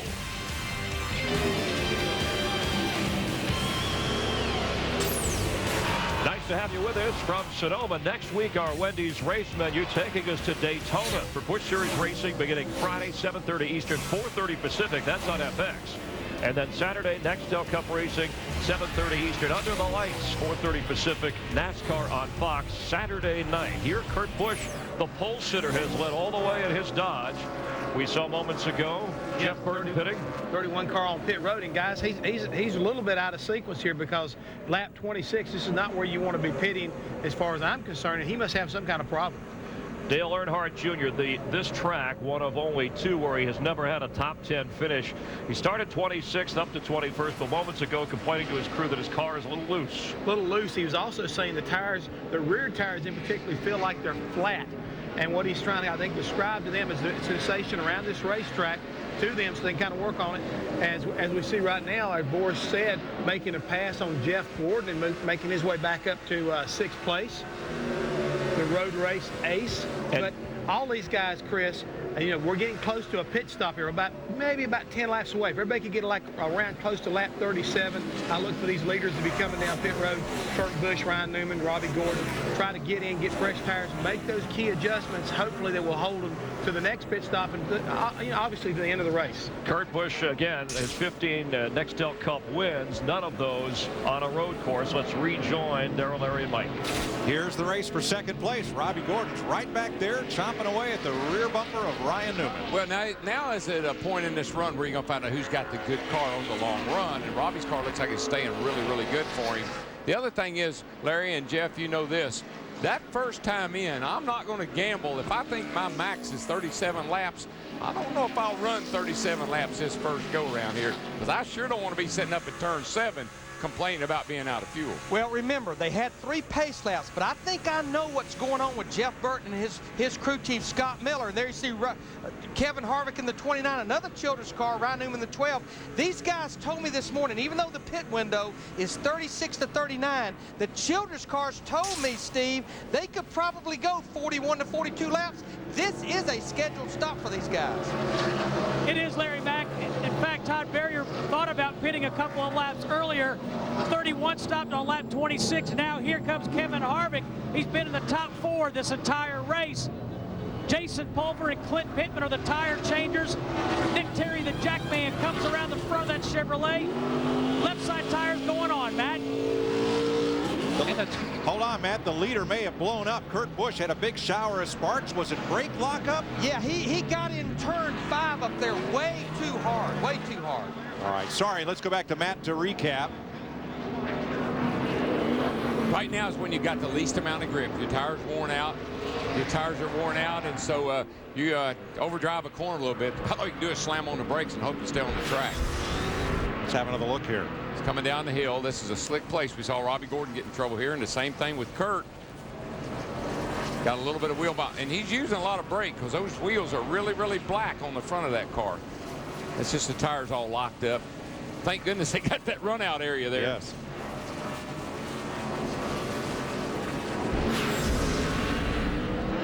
Robbie Gordon gives up second place to Pitt.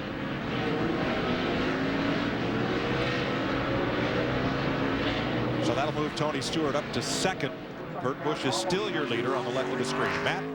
And the 7 of Gordon making his way to his pit stall. Now, Robbie said although the car was just a tick on the tight side on the front end of this run, the car really came to life. He doesn't want any adjustments to the 7. Solid stop going on so far to Dick Bergman.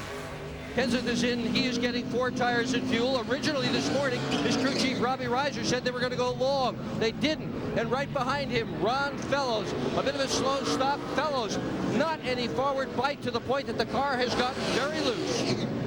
You just can't gamble right now on going long. You got to come in a little early this first time, get a fuel check, stretch it next time. Yeah, if you run out of gas here, there is no coasting back to the pits. Woe be unto you.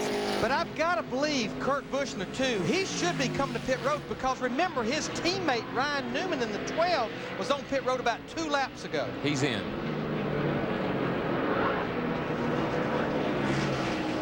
Kurt Busch will surrender the lead. You see Tony Stewart passing him on the racetrack. Stewart will pick up 5 bonus points in the Home Depot Chevy. That's a long pit road, and I tell you what, you creep down through there.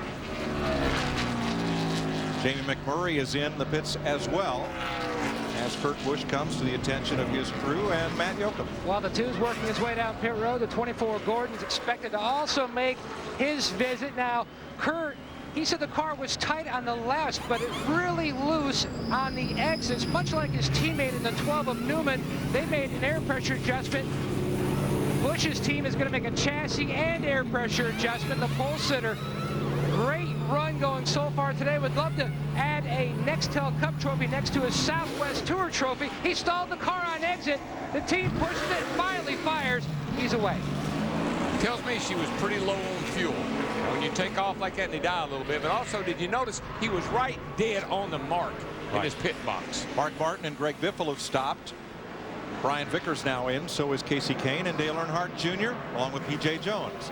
Now, our leader right now is Tony Stewart in the 20 car. Now, this is when it's nail-biting for a crew chief that has not pitted. When you have as many cars that has pitted, now Tony Stewart's decided to pit, but when you have this many cars that has pitted and you have not, if a caution comes out, you're going to be forced to pit, and you're going to be way behind all these guys that just made these green flag stops.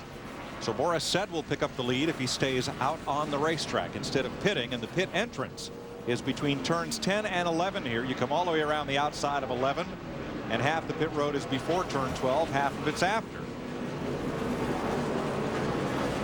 Here's Matt. The 8 and the 9, Earnhardt Jr. and Kane have already pitted. Both were extremely loose. That's the same problem that Tony Stewart is battling. When he tries to jump in the gas, the car just breaks free. His team makes significant air pressure adjustment as Ira Joe Hussey hits those lugs. Good stop by the Home Depot guys. 24, Jeff Gordon is in. Now Steve Letarte was going to try to tighten him up, pull both spring rubbers out of both rear springs. His car just extremely free. One of the things about your first gear when you leave pit box, because we use first gear off of turn 11, it's a little higher than a normal first gear. So that's why these guys sometimes have trouble getting out of the pits. Speaking of trouble, Tony Stewart is too fast entering the pits. He's going to get a drive-through. And like Darrell mentioned, long pit road, 35 miles per hour. A mistake like this in a short race where you're only making 2 pit stops, it could take this crew right out of the equation, because we know they're going to have to make one more stop, probably with about 35 to 38 laps to go. Now you enter the pits between turns 10 and 11. Off to the left side of the road as you see Boris Said coming through here. Here comes, guys. Nice and smooth. 2 rounds in the left rear. Get them tight, nice and smooth, guys. Nice and smooth, 35 all the way to me. The voice of Frank Stoddard, the crew chief. Going to put some wedge in it. Wheel straight. Left rear, 2 rounds. That tightens the car up. Makes it a challenge, though, because if you tighten it up for one direction, make it where it's not loose, it could make it loose for the other direction. So it's a real challenge with adjustment. Let's go.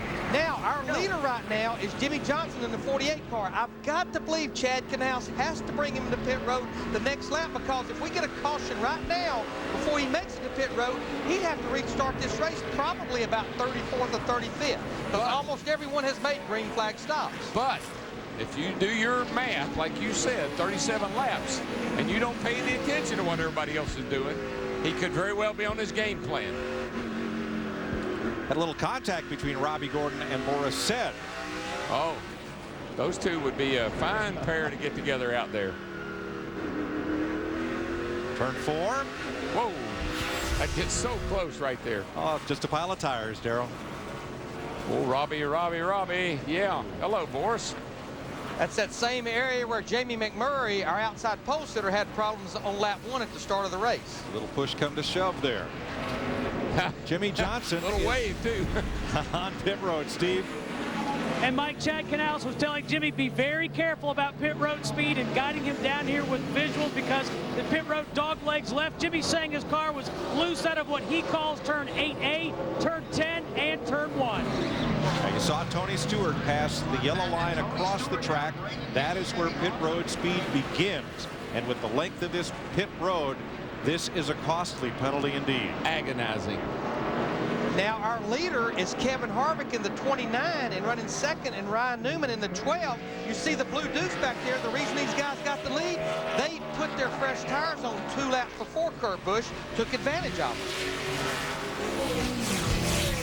33 laps complete in the Dodge Save Mart 350 in Sonoma, California. You're watching NASCAR on Fox. NASCAR Nextel Cup Racing on Fox is sponsored by Visa. Go on, live life, and remember that no matter what it takes, life takes Visa.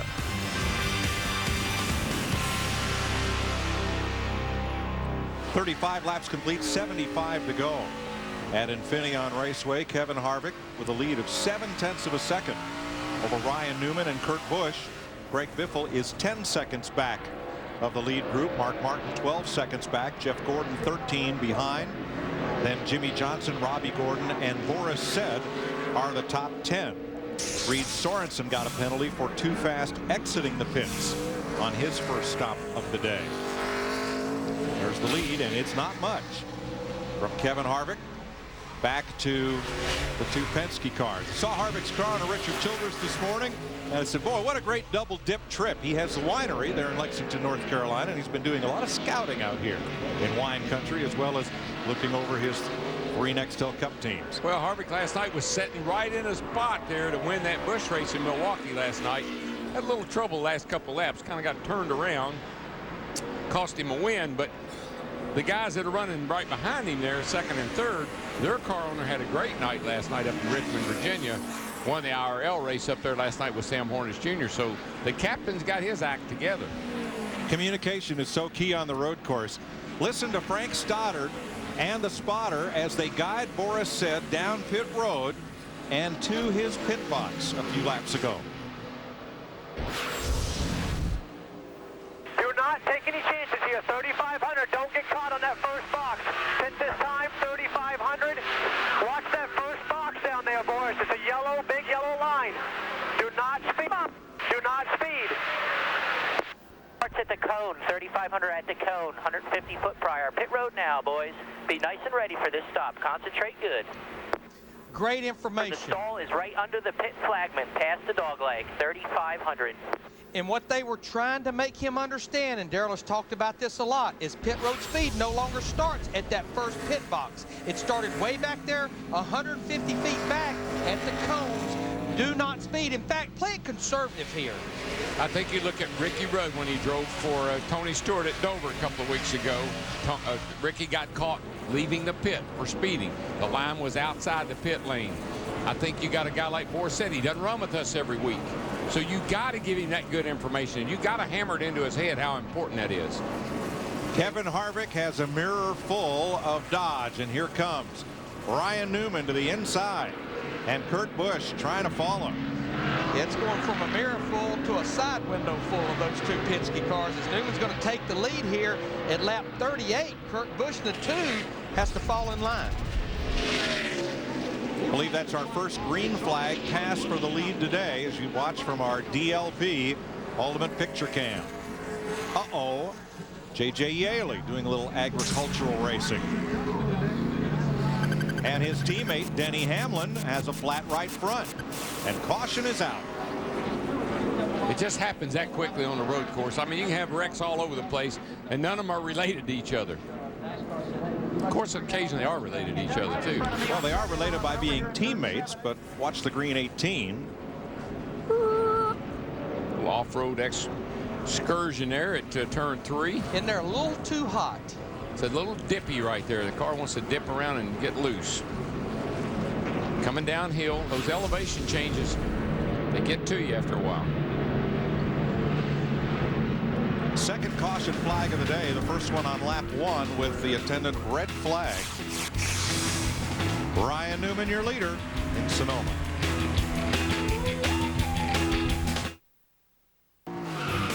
NASCAR Nextel Cup Racing on Fox is sponsored by Applebee's Neighborhood Grill and Bar. Eating good in the neighborhood. Applebee's. By Napa Auto Parts. Napa, get the good stuff. By New Gillette Fusion, the best shave ever in manual and battery power. And by Allstate, official insurance sponsor of NASCAR. Nice to have you with us for the Dodge Save Mart 350. Time for a Visa race break. We've been racing for just over an hour, and drivers talk about the different challenges of a road course. We saw that right away. On the first lap, Jamie McMurray in the 26 car, starting on the front row, goes off course along with Bobby Labonte. He fell to 39th in McMurray. And then that's Ken Schrader. Sideways. Sterling Marlin rams into him with nowhere to go. 5 cars involved. 3 knocked out of the race. All the drivers were okay. The red flag came out. Once they got to running, Kurt Busch, the pole sitter, led the first 29 laps. Tony Stewart going for his 4th straight road course win, taking the lead after a Kurt Busch scheduled pit stop, and then he got penalized for speeding on pit road and dropped back to 12th. Moments ago, a couple of gift cars bringing out the most recent caution. Ryan Newman in his Dodge on lap 40, leading his first race of this year. Leading his first race of this year, and I'll be honest with you, Chris, when you look at the 12 car being up there in the front, I think he's probably surprised a lot of people. You see a couple of guys taking an opportunity to come down pit road, Ron Fellows in particular, but this guy here is really putting on a pretty good demonstration against a guy like Kevin Harvick and Kurt Busch. I mean, they know this racetrack and have got some pretty good road racing experience.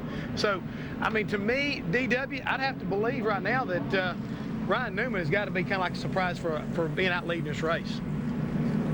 And we'll get DW's comment in a moment. Kurt Busch is currently running third behind Ryan Newman. This has been a Visa race break. No matter what it takes, life takes Visa. Ryan said the other day, I've got a really good car here. I'm really looking forward to this race. So maybe it's not such a surprise to see him out there in the lead. Now we need to make the fans once again understand why nobody at the front pitted. Is because the fact we talked at the top of the show, you come here with a game plan, you come here with an agenda that says, I'm going to make this a two-stop race. Almost everyone pitted of our leaders back between lap 26 and about 31. So we're a long way from that next window. We need to get up there close to about lap 70 or 72. That's when they'll come back to pit road for their final stop. And just follow up a little bit on what Jeff was saying. I mean, Ryan Newman finished 8th in this race last year, or 9th in this race last year, so he knows how to get around here. Interesting thing to me, though, is that you got Kurt Busch driving Rusty's old car, and they ran 3rd and 4th here last year. Kurt did 3rd, and Rusty was 4th, so that's a good car for this road course. Time for our second singular virtual crew chief question. You could be Matt Borland on this one. Who is the current king of NASCAR road racing? Pick from Jeff Gordon, Robbie Gordon, or Tony Stewart. To answer, text the word crew to 191 on your singular wireless phone or log on to FoxSports.com. Easy for you to say. /singular. Speaking of Tony Stewart, if there's someone that caution helped, it's Tony Stewart in the 20 car. Remember the last green flag stop? He had the pit road speeding penalty. Well, what this did, he had worked his way back up to the 12th position and let him catch up. So that right there could let him overcome the penalty. Kyle Petty got the free pass on this caution. He's back on the lead lap from our DLP cable cam. What do you say we crank it up on this restart road race style?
Coming to turn 11.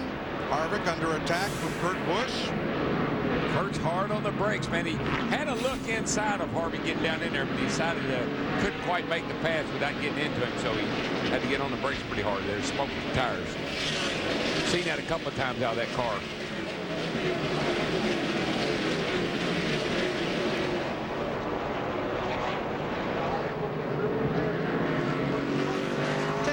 Talk about this guy right here, Greg Biffle in the 16 car, started back in the 7th position. Remember, after that run at Michigan last week, finishing 4th, he bounced in the top 10 in points.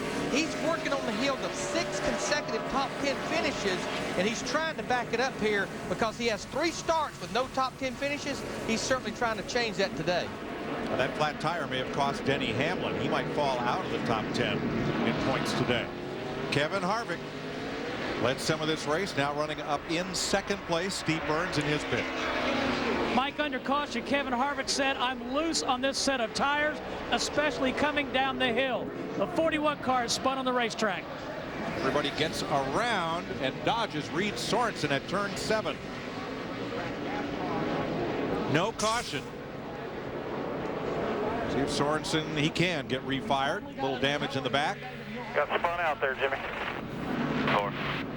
Jeff Gordon coming up into the lead battle. Third place right there. Looks like they've adjusted on his car today and made it a lot better because he is moving now. Yes, he is.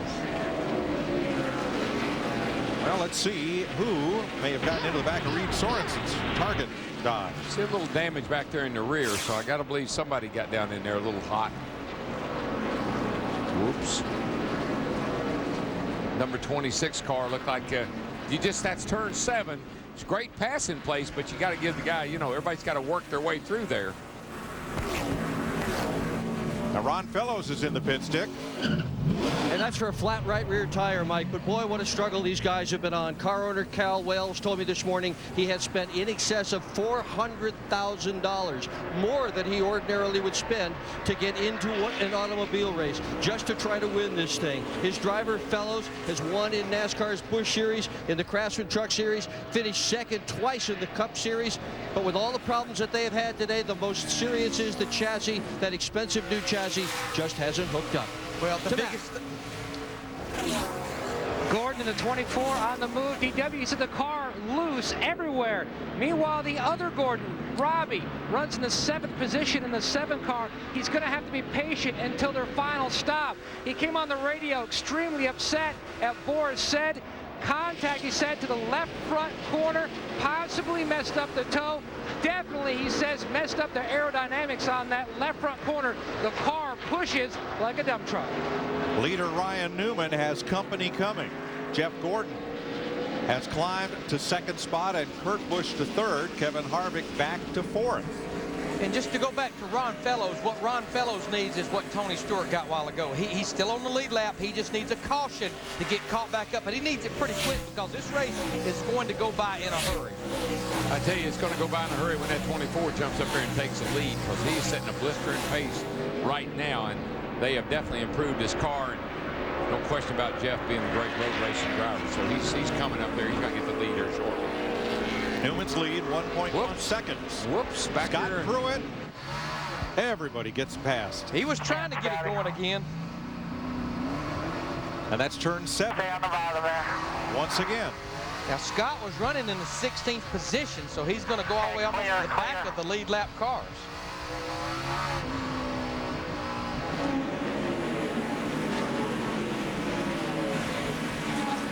Let's see what happened to Pruitt. The number 40. Another turn 7 incident. Looks like Elliott Sadler may have given the old Coors Light car a little bump. The train was coming. The gravy train, the dog train. Oh yeah.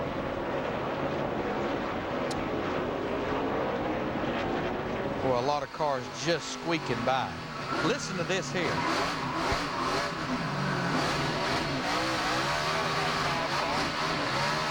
Oh, there's a motor man somewhere that's cringing right now. Tony Stewart has passed Robbie Gordon. So that will change 8th place. Boris Said has also gotten past Gordon. It sounds like sounds like Robbie Gordon's having a problem with the car now that that damage. He hit Boris Said pretty hard there a little bit ago. In what Tony Stewart in the 20 car, we got another car off in turn 7. I believe that might have been Jamie McMurray, the 26 car. And Ron Fellows is limping to the pits. Been a long day. After turn Get me 10. out clear. Got 2 more. And coming by you. 1 right there. Clear. All clear. Brandon Ash goes by. And here's what happened to Fellows. I don't think he looks like he's stalled right there. Caution is out. Caution is out. That's the caution that Tony Stewart needs right there again to get caught up more. It was the caution Ron Fellows needed until he became the caution by stopping and blocking the entrance to pit road.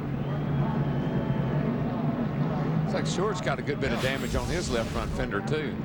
Watch the 26 of McMurray come sailing in. Oh boy, P.J. Jones just body slammed him. Turn 7 again. I mean, you get a run across that little short chute there, and then there's no place to go. The guys, you got to make the corner. You got to give a guy room to make the corner. Just wasn't enough room there for 2 cars. pretty hard. That was a pretty hard shot that time. Very hard. Looks like that possibly could be rubbing a left rear tire on that 4 car, P.J. Jones. Yeah, the 26 has got a lot of damage down the right. You got to wonder, with the speed that Jones carried in there, did the brakes lock up or did maybe the brakes fail? I don't know. I don't think he was using a whole lot of brakes, so it's hard to tell. Third caution flag of the day, and officially it's for Ron Fellows, stopping at the entrance of pit road. It's been about 16 laps since these guys pitted under green, but trust me, we can go to break, but they're not going to come down yet. Still got a long way to go. All right, I believe you.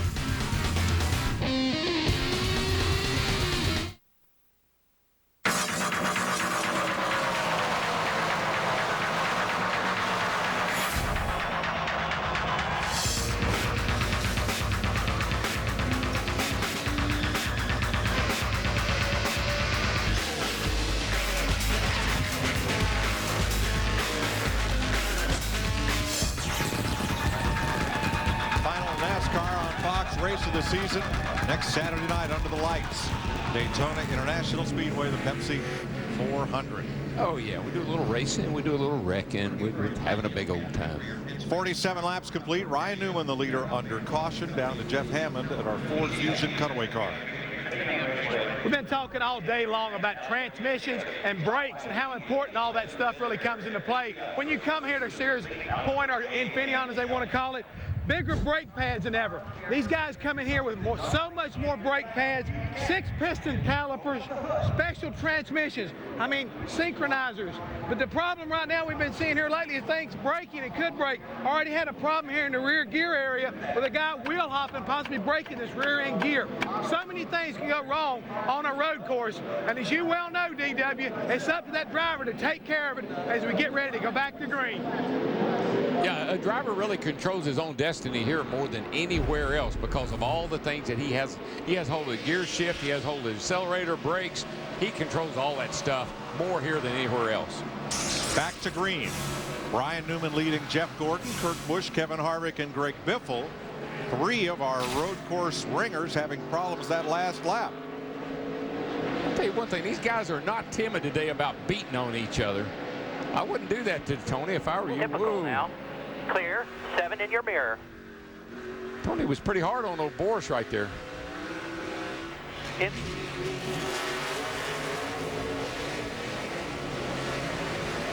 See Kyle Busch in the 5 car battling Joe Nemechek in the 01 car. Kyle back in the 15th position. Remember how hard he hit the wall, but we got a battle for the lead, boys.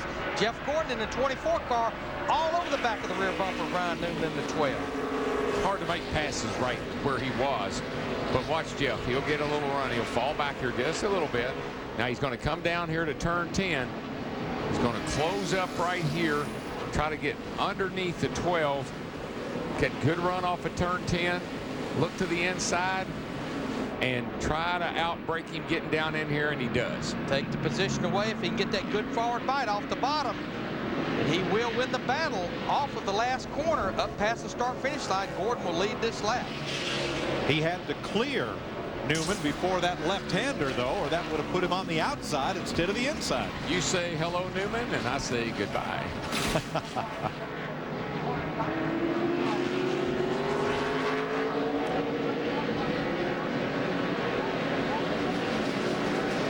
Jeff Gordon to the lead over the Penske duo of Newman and Kurt Busch. Busch was our pole sitter, and he has led this race the most number of laps so far, 29 laps. So as Jeff Gordon goes to the lead, we'll pay off our singular virtual crew chief question.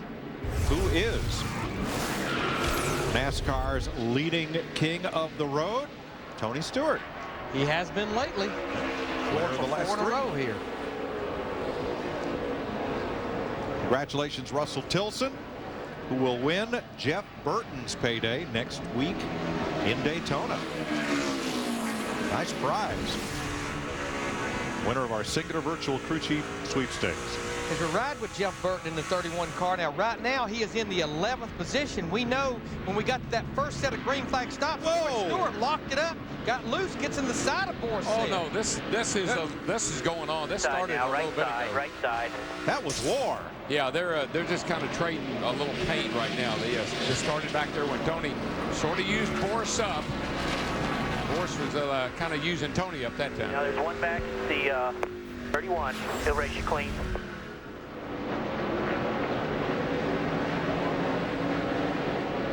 Tony just got down in there so hard, out of control.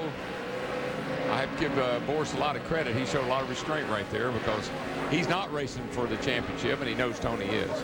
But look, Tony is lucky that he didn't wreck them both. I think it's a good thing Boris was there for Tony. Exactly. Yeah. Tony had a hard time steering to the right to stay off him. Keep cool, be smooth. Inside, smoking his brakes, right side.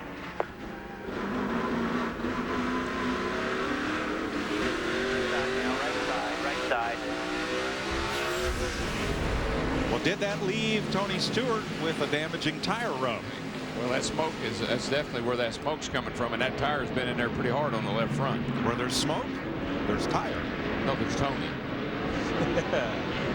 And the thing about it, the box that this would put this group in is we're at lap 50 with 60 to go. We're probably a good 15 to 18 laps out from what these guys would like to be their final pit stop, but that's a pretty serious tire rub right there. That thing can't drive right either with that tire pushed in, with that fender pushed in against the tire like that. Stewart has rebounded from a pit road speeding penalty to climb his way up into the top 8. Well, you know, a few weeks ago, you know, I was debating about Tony setting a race out when he was hurt, maybe not even going to Dover, not racing at Dover. They elected to do that. And I was thinking, well, you just got to be in the top 10, and he was comfortably there. But boy, I tell you what, you start putting these races together, though, what happened at Michigan last week, you have a problem here, and we still got a good ways to go to that 26th race. Got to be careful. You'll find yourself outside the top 10. How many times this year have we talked about a situation with the 48 car, Jimmy Johnson, our points leader? Now, didn't get that great of a qualifying run. He qualified 16th. You heard Dick Berggren talking about a new chassis that Ron Fellows had here. This is the same type of chassis. These guys were terrible yesterday. They said the car was so loose, but Steve, looks like they have made the right adjustments again on his 48 car. Yeah, Larry Mack, they were frustrated in happy hour practice, but Jimmy Johnson just said it's better than it was early in the race. The longer we run, the more the car shows its strength. Chad Canals, the crew chief, said so. You mean it is getting better? Jimmy said, yes, it is. And if I remember, during that happy hour, Jimmy Johnson was the cheerleader that said, guys, let's just keep working on it. Let's just keep after it. Well, Pratt and Miller, that build the Corvettes for Chevrolet's road racing program, built these cars for Cal Wells and for Rick Hendrick to run here, hoping they'd have a better bullet for the race at Sonoma. I relate it to my computer. A lot of times I'm mad at my computer because it won't do what I want it to, and it's not the computer. So I say, there's something wrong with the computer. There's nothing wrong with the computer. It's the operator. And so they've had to learn about this car, and I think the more they run it, the more they'll learn, and the more they'll know what button to push. 52 laps in, and Jeff Gordon's lead over Ryan Newman has grown to 1 second, Matt. Right now, the top 3, Mike, just trying to be patient. Now, if Gordon can hold on and score a victory, it'll be the second time in his career that he's had to wait until outside of the first third of the season to score the season's first win. Now, the car's still on the free side, while the guy in his mirror, Ryan Newman, in the 12, his car, like Gordon, free on exit, while the 2 of Busch on the tight side going down into 1. You know, while we're talking about Jeff Gordon, the 24 car, I want to make a note about his teammate again, Brian Vickers in the 25 car. We made note of him earlier. He started all the way back in the 42nd position. He has now cracked the top 15 in 14th. You know why? They have stayed after the racetrack keys. He has stayed on the racetrack, no self-inflicted mechanical failures, and right now, that group, Lance McGrew, they're on their own race, their own strategy. Coming off of a win yesterday doesn't hurt anything either. Got off the track in qualifying, started 42nd. Working on his teammate there. He and Kyle Busch don't seem to have a lot of regard for the curbing here. Well, you can't. It's in the way. Put it right in the worst place it could possibly be. You're right. Kurt Busch led most of the first 29 laps. He now finds himself in third, right behind his Penske Racing teammate Ryan Newman. We listened in. Kurt, just thinking ahead to our last stop. Did we make any improvements there last time? We got it looser in turn 3, but turn 1 I'm struggling. I really got to shut down early. So I don't know if it's just that the front tires are getting worn out as far as the way the front end's controlling and stuff. I don't know. Okay, 10-4, turn 1. I'm thinking that you're tight, turn 1, and that right now is your biggest problem. And the problem these guys have, everyone has, and you've got to get as much information as you can. That was Kurt Busch telling his crew chief, Roy McCauley, what he has. As we've been talking, probably only one more pit stop to make the right adjustments and get the right set of tires on that car. Weight transfer on a road course car is so critical. I mean, we talked about the rocking chair. You want it to transfer forward under braking. You want it to rock back under acceleration. That's what you fight, trying to get that balance of stopping when you want it to and turning, and then getting that good bite drive off the corner. That said, Jeff, Greg Biffle's car looks pretty good. Looks like he's kind of in that rocking chair.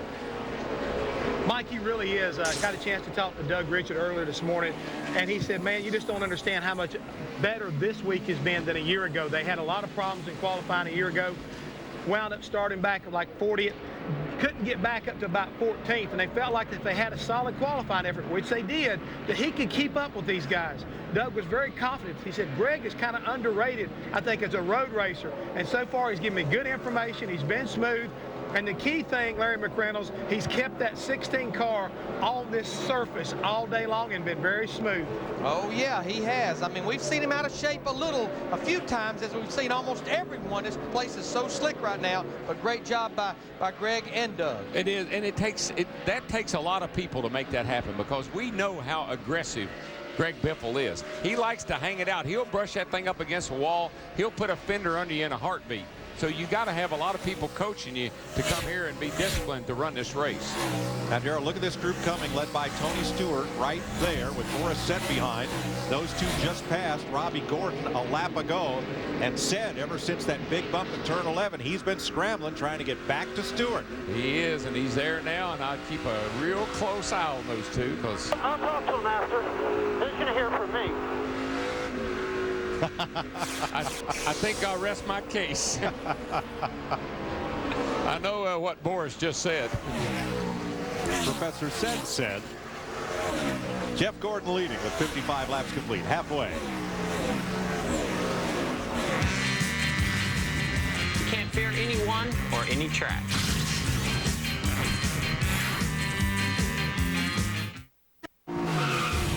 NASCAR Nextel Cup Racing on Fox is sponsored by DLP Picture Technology from Texas Instruments.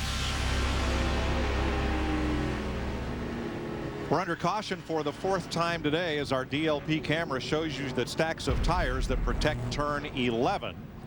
One of those stacks has been moved by Joe Nemechek. There it is.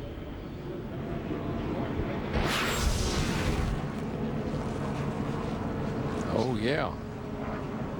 Say that Joe may have gotten a little shove there from the 99. And look at those tires. They just...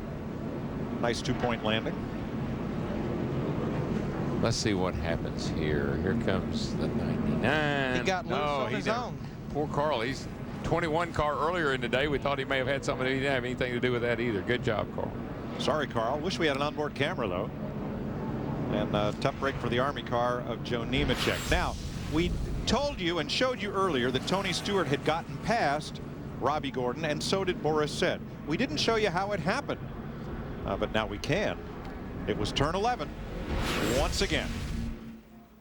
You're watching from Boris Said. Tony just ahead.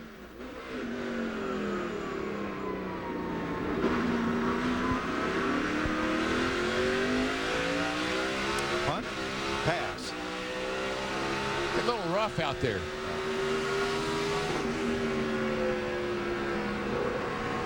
Now, Boris had already had a run-in with Stewart. But the 20 had a little bit of an issue with the way you passed him. That's why he retaliated like that, supposedly. But just that information for you. We don't need to take each other out here. Let's be smart about this. Amen. Both of these guys, they've got good race cars. They just need to settle down, put that behind them. If they want to talk about it after the race, have at it. But you've got two cars that potentially could finish in the top 5. This caution gives everybody a chance to settle down. It's the 4th one of the day. I wonder if it came in as loud and clear in those cars as it did up here in the booth. I didn't hear Boyce respond. I didn't hear 10-4. I didn't hear anything.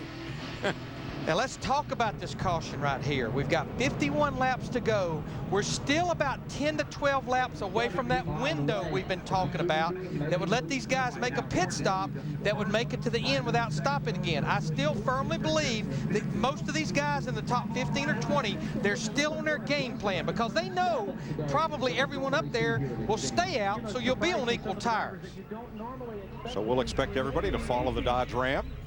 As we roll out through this caution, we'll go to Dick Berggren for today's State Farm Safety Report. Well, thanks, Mike. Every one of the race cars today has got a convex mirror just like this one attached to the left side so they can see who's beside them so that when they try to make a left-hand turn, they can do that. They've also got a mirror on the top of the headliner so they can see who's behind them, but the entire right side of the car is a blind spot. For that reason, they've got spotters all over the racetrack to tell them when they're clear high, clear low, so they can move left or right without running into anybody. Perhaps the biggest single cause of major crashes on big super highways are people moving left or moving right, changing lanes with a blind spot in their car that they don't know is there, and they change lanes right into somebody else, and that's a problem.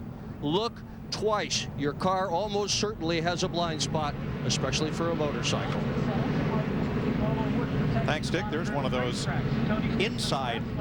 outside review mirrors on Dale Jarrett. And to show you how the sport evolves, we used to try to use one of them. NASCAR wouldn't let us. That was not, they didn't want it sticking out there on that A post, and they didn't want you to have a mirror on the A post. You could have one mirror. Here's a look at what's happened today at Infineon Raceway. A 5-car crash triggered when Kenny Schrader spun, led to a 12-minute red flag. Kurt Busch, the early leader. He gave way to Ryan Newman, then Jeff Gordon, then Kevin Harvick, then Tony Stewart. Boris Said led a lap, so did Jimmy Johnson.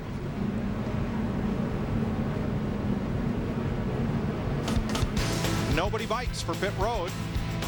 And in another lap or so, we'll go back to green.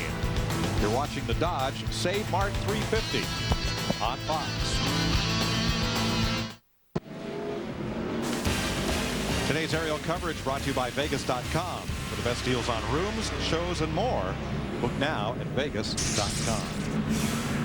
See the Dodge SRT pace truck leading the field around to the restart. It'll be 61 laps complete, 49 to go. Jeff Gordon, Ryan Newman, Kurt Busch, Greg Biffle. That's a great shot of why track position and when you pit and where you are in line is a good example right there, because look how far back you'd be. These guys are taking the green flag. If you had to pit now, look where you'd be. You wouldn't even be to turn 11 yet. Almost like being a full lap down at Martinsville. Yeah, exactly. Because you get single file restarts here. You don't double up. Double file at 5th place. Tony Stewart on the outside going after Biffle for 4th. That's a pass you won't see attempted very often, and he will not be successful with it coming off of turn 2. Scott Pruitt is off. He came through turn 1 side by side with another car and paid the price. Now Stewart's going to attempt it on the inside down into turn 4 right there, and he'll make the pass. Oh, Johnson turned around. Around and goes. And how Jeff Burton didn't hit him is amazing. That's a NASCAR 360 right there. I don't think I've ever seen 4 wide on a road course before. But there it was. Well, you can do it, but you won't make it. It's a problem.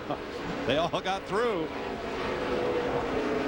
And he's only going to lose about 6 positions. He was 7th.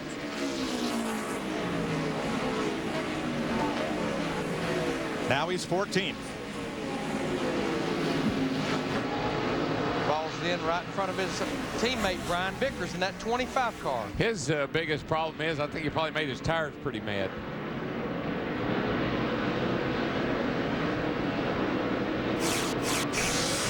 Today's Allstate Good Hands driver Jimmy Johnson. On behalf of Jimmy, Allstate will donate a $1,000 scholarship to the Urban Youth Racing School, Allstate official insurance sponsor of NASCAR. Ooh, he might have got a little tap. He gets my vote, though. That was just in, too, by the way.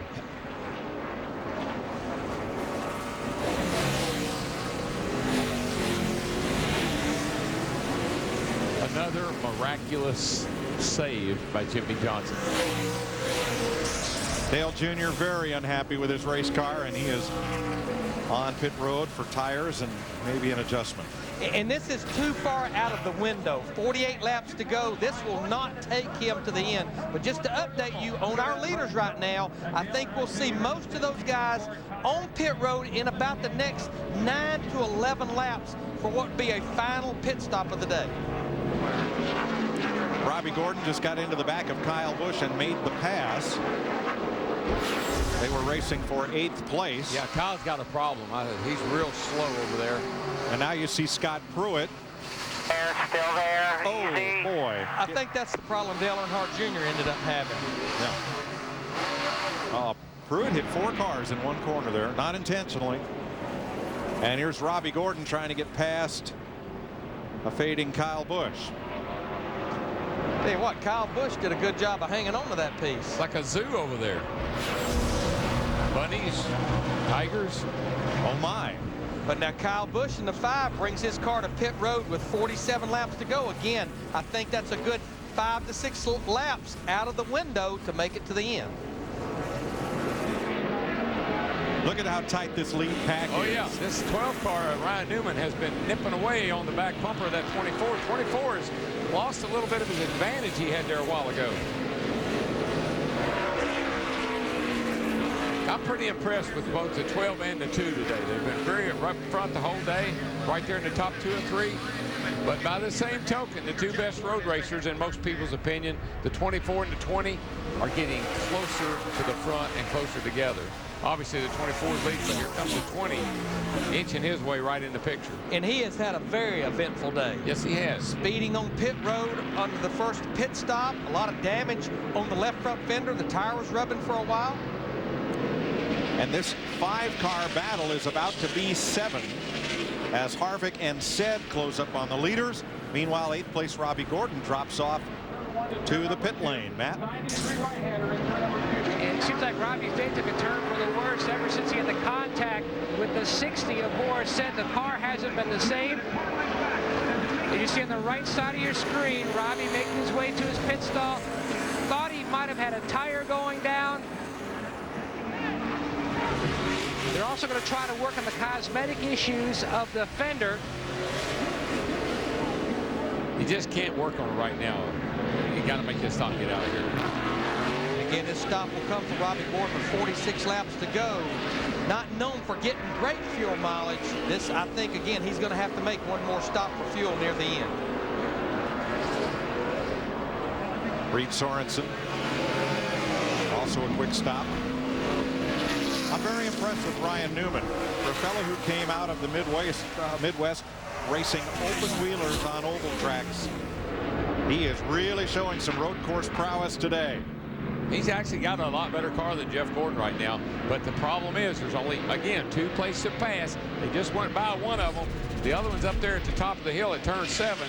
If you can't get it done there, it's pretty much follow the leader. Daryl, I want to propose a question to you. Jeff Gordon, I mean, obviously he knows about this place. He knows how to win. He knows how to lose here. But you think with him knowing he's coming to pit road in 5 to 6 laps, he's only going to run that car as hard as it needs to right now? Yeah, I think you're right, Larry, but I also think that the timing of if the tires are gone and you're getting close to a pit window, this is when you want the car to be the worst. You know, it's supposed to be bad right now. You put Jeff Gordon in front on a road course, it's pretty hard to get around him. And that's the other thing. When you're in front, you're running your race. When you're following, you're running somebody else's race. Can dictate the pace of the race. You know there's only 2 places you can get past, so just protect those 2 places. Tell you what, we've not talked a lot about Mark Martin today in the 6 car. He comes in here 5th in the points. He qualified in the 8th position. He's right on his normal schedule. Right now, he's sitting there in the top 10. Now, Mark has 39 career road course starts between here, Watkins Glen, and Riverside. 32 of those 39 top 10 finishes.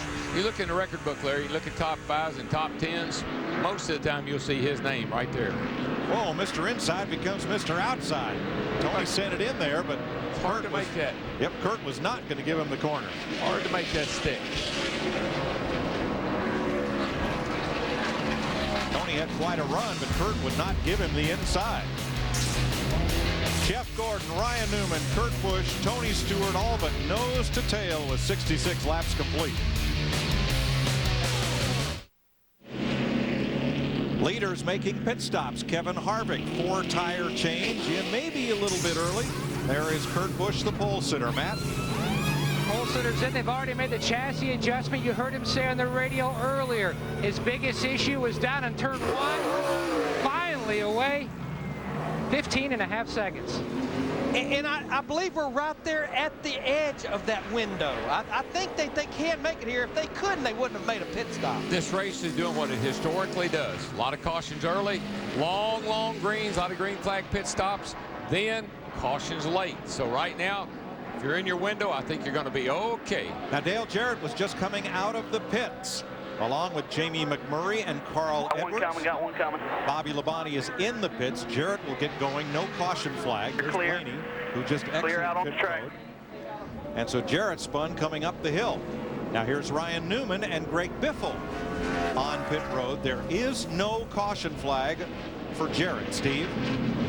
And there will be no adjustments to this number 16 Ford for Greg Biffle, Mike. Adam Emmert and Joe Slingerland are the tire changers. No adjustments for Greg Biffle. Left side tires going on. Matt. 42 laps to go. Jeff Gordon still the leader, but Newman on pit road. No changes for the 12, trying to score his second top 5 finish here at Infineon. 13.8 seconds for Newman. Morissette is in, the top road course ringer in this race. Mark Martin completes his stop. Jeff Burton, Morissette, Matt Kenseth, Martin Truex, Michael Waltrip, Kyle Petty back out in the race. J.J. Yaley as well. Now, with all these guys making their final pit stop, and you look at Jeff Gordon, Tony Stewart, Jimmy Johnson, those guys, when they get to the window, they can make it to the end. They've got to hit pit road, because if a caution comes now, they're burned. And you see Tony Stewart's on pit road right now in the 20. Scott Pruitt is in as well. Right now, if a caution comes out, Jeff Gordon would be in big trouble. But he's got to go to the window that he thinks he can make it. And I'll tell you another thing a lot of crew chiefs are thinking. They want a little bit of insurance, because we always stand a chance of overtime, a green, white, checkered beyond lap 110.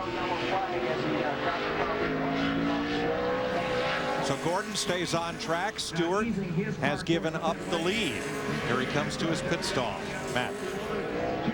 Steve Letarte, Gordon's crew chief, sticking with his game plan of about 10 laps after the restart. On the right side of your screen, Tony Stewart's in.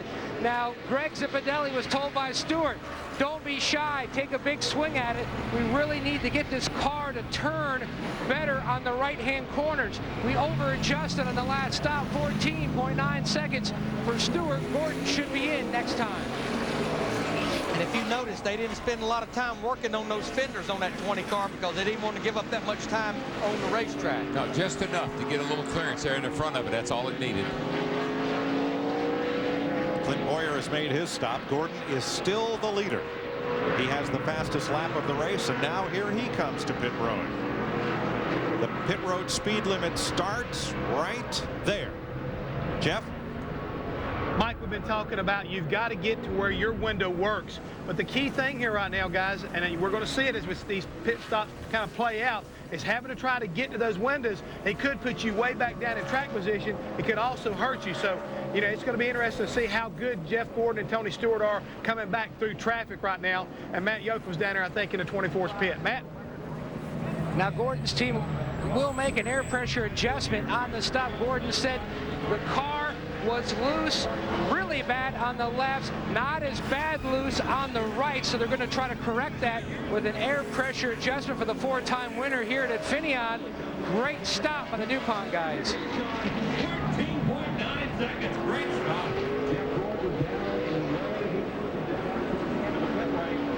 Nice stop by the 24 bunch, guys. I mean, that was quick.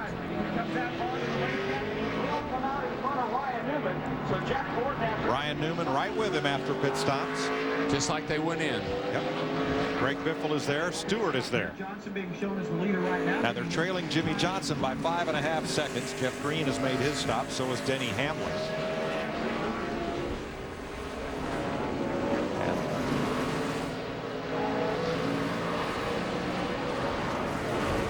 Now here comes Jimmy Johnson in the 48 car. He'll make his pit stop, so now Chad Knaus can breathe. Right, and the two fellows who are stretching and staying out are Terry Labonte and Jeremy Mayfield, who will be second and third right now. Well, they're not stretching it as far as fuel because those guys were on pit road on the last caution at lap 60, but they're stretching it if a caution comes out. Right. Steve?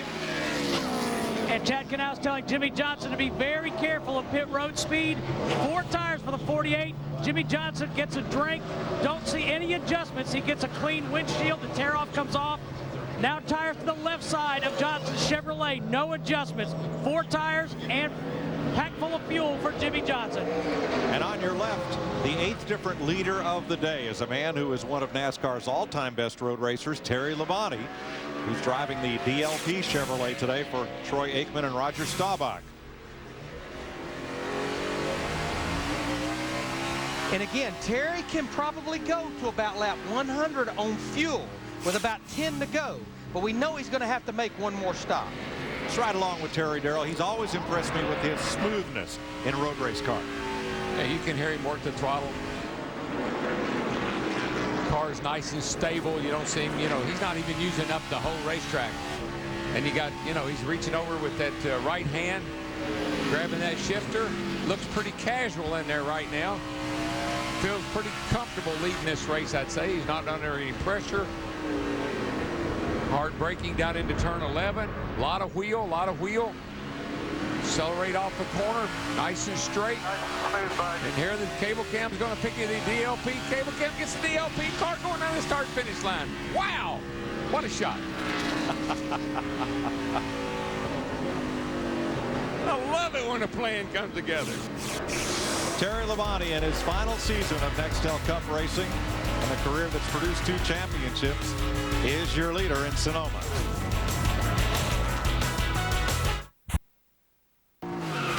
NASCAR Nextel Cup Racing on Fox is sponsored by AOL. Want a better high-speed internet? You belong at AOL.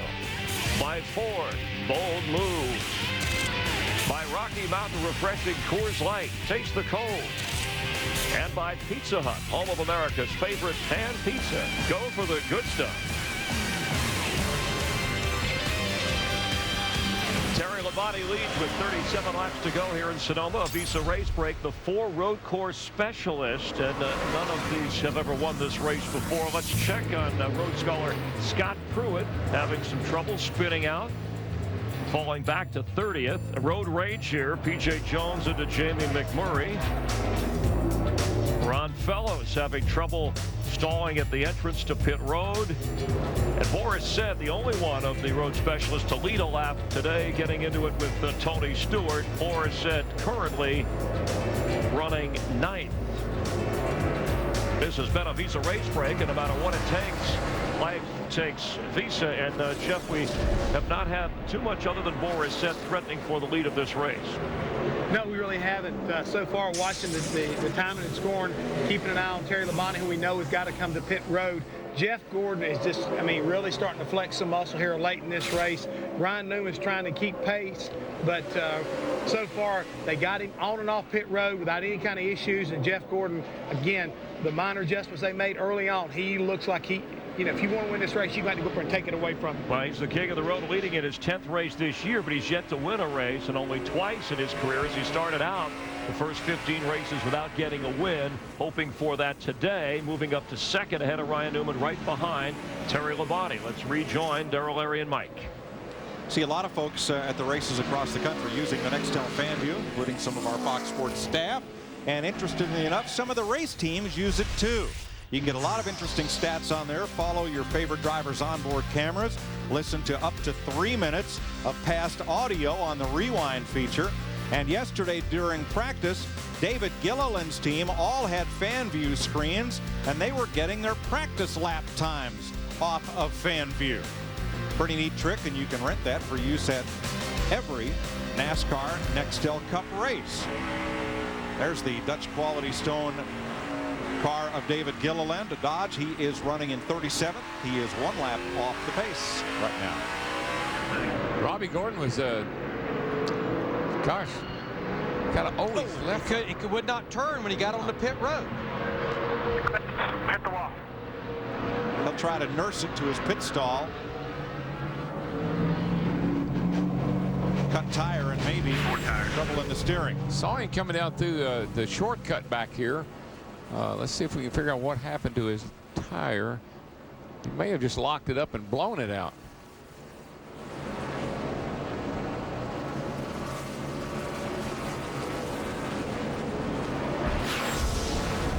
I kind of think that was what probably happened. He must have locked up that left front tire and just locked it up and slid it and blew it out. Labonte the leader, Jeff Gordon the fastest car on the racetrack. Let's check with Dick Berggren. Yeah, and I just talked to Labonte's crew chief, Felipe Lopez, and asked him how far they could go without needing fuel. And he really gave us a surprise. He said they could go all the way to the end. The reason? The car is that much slower than the very fastest cars. So it's not using as much fuel as the fastest cars. Well, the bad news, Dick, is he has a 10-second lead on Jeff Gordon. He is 1 second a lap slower, and there's a lot more than 10 laps remaining. Somewhere, though, they're trying to find about 20 miles worth of fuel. That's a lot of fuel. 34 laps to go.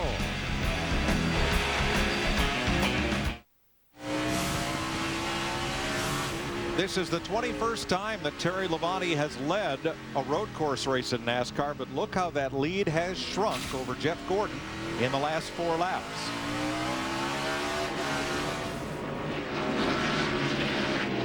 Kind of the tortoise and the hare right now, I guess, would be a good way to look at it.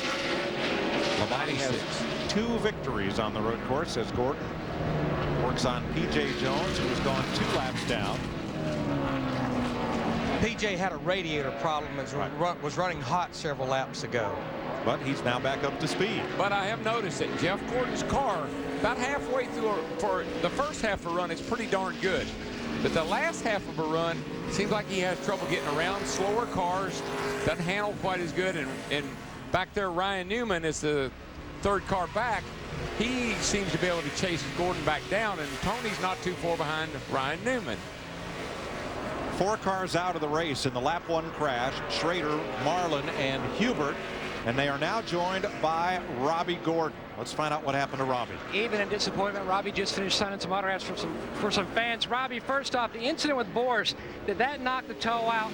Yeah, it did. We had a good car. I mean, I was easily driving up to the 2 car, and we had a bad pit stop. And when I came around, I don't know if Boris didn't know I was on the outside or whatever, but he just kept coming and it slammed my left front tire. And I knew it knocked the toe because it put about a half a turn in the left front in the steering wheel. So I think it knocked the left front in. And the final problem? I think it all came down to that toe. Finally wore out the left front tire. When I wore out the left front tire, I was trying to take it easy coming in. When I turned right to make the right-hander coming in, it just didn't turn, went straight in the wall. Thanks, Rob. Thanks. Tough break for one of NASCAR's best road racers, Robbie Gordon, out of it here today. Jeff Gordon closing. Now that's Ron Fellows right behind Labonte. Fellows is 10 laps down. He spent some time making repairs on pit road after the car stalled on course. Time for our final singular virtual crew chief question of the day. Will Tony Stewart four-peat and win his 4th straight NASCAR road race? He right now is in 4th place.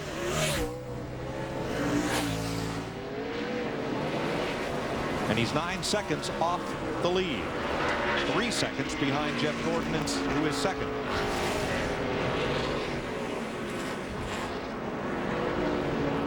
And has had a very eventful day. Pit road speeding penalty. You see all the damage on the left front. His crew did a little bit of work on that on the last pit stop. And he's all over the rear bumper, Ryan Newman in the 12. Now, again, I want to go back to Felipe Lopez, the crew chief for Terry Labonte, the 96 car, who right now has a little over a 6-second lead over Jeff Gordon. When the caution came out on lap 60, they pitted. That's 50 laps to go. As I walked through the garage area this morning, the most laps I could find anybody that they could run is 42 laps. That puts these guys 8 laps shy. This is a 1.99 road course, so that means they're about 15 to 16 miles shy. How many gallons of fuel would they have to save? 4 gallons of fuel, DW, because these cars get about 3.7 or 3.8 miles per gallon. Now, again, he's running a much slower pace than Jeff Gordon, and Darrell, you can save a lot of fuel as a driver at a road course. You can on a road course. I'll tell you how. You short shift. You never see max RPM. You just are quickly through the gears, get it in high gear, and let it lug a little bit. And that'll save a lot of fuel. I don't believe it'll save 4 gallons, but it'll save a lot of fuel. Well, and it's even if he can make it to the end, when you see how much Jeff Gordon, the 24, is closing on him with 29 laps to go, it's not going to win the race. But if they can make it, it indeed could end up being a 10th, you know, a top 10 finish. Oh, yeah. I think right now he's not really worried about possibly winning this race. He'd love to. He'd just like to be sure he has enough fuel to finish this race. There is the lead. Gordon enters turn 11 as Labonte exits, and Jeff Gordon chews 1 full second out of Terry Labonte's lead every lap. 28 to go.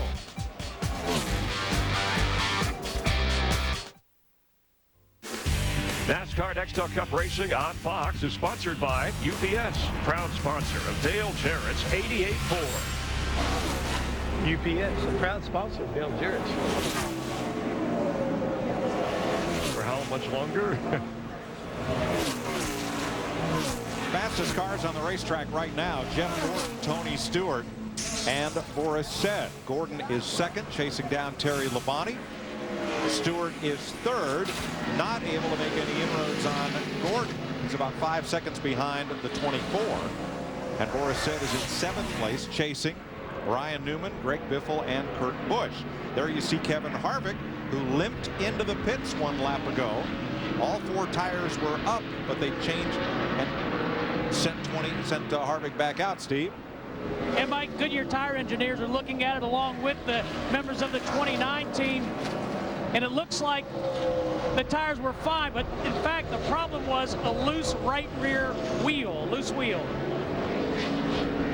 I heard them talking about the right rear, so I was thinking they had a right rear tire flat, but when they came by, they didn't look flat, so that explains that. And right now, he is still a lap down, Kevin Harvick in the 29 car in 33rd position. He's just in front of Jeff Gordon, but Terry Labonte in the 96 is leading the race out in front of Harvick. Ryan Newman in 4th. He was a strong second, but now he's faded just a bit to 10 seconds back of the lead. Greg Biffle is 12 seconds behind the leader in 5th. Our pole sitter Kurt Busch is nearly 14 seconds back. They just got off with their adjustments, or they didn't keep up with the racetrack. Again, only 2 opportunities to adjust that car. Boris Said is 7th. He's had an eventful day, but that's one of the quickest cars on the track right now. Last lap, he was the fastest car on that lap. Now, let's talk about the 2 cars behind Boris Said in the 60 car. Interesting strategy by these 2 cars. Tommy Baldwin, Elliott Sadler's crew chief in the 38, and then the car right behind Elliott Sadler, Casey Kane, the winner from Michigan. These guys right now are running 8th and 9th. This is 2 cars that struggled to stay in the top 20 today, even after a good qualifying run by Casey. What those guys did, when the caution came out on lap 60, they pitted for 4 tires under caution. They made up a lot of ground with those fresh tires. Then they got back on sequence with everyone else as they were making green flag stops by making another stop. Here's 2 cars in the top 10 that's doing it on a 3-stop race. Kyle Busch has popped into the top 10 in 9th, and there's Jimmy Johnson 11th, the Nextel Cup point leader.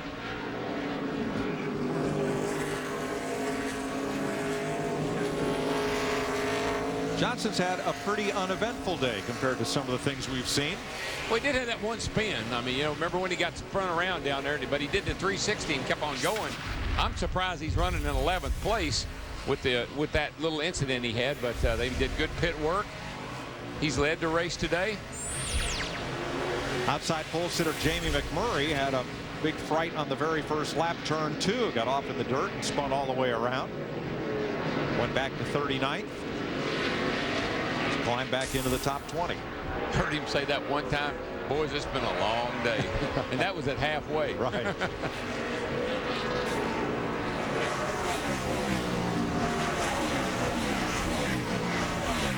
This is another car that is doing it on the 3-stop race. The one car, Mark Truex Jr., remember, had to go to the rear of the field because of an engine change. Kevin Manion, his crew chief, pitted him on lap 60 like Sadler and Casey Kane, and then came again 8 lap later just to get back on sequence with the leaders with tires and all, and they can go to the end.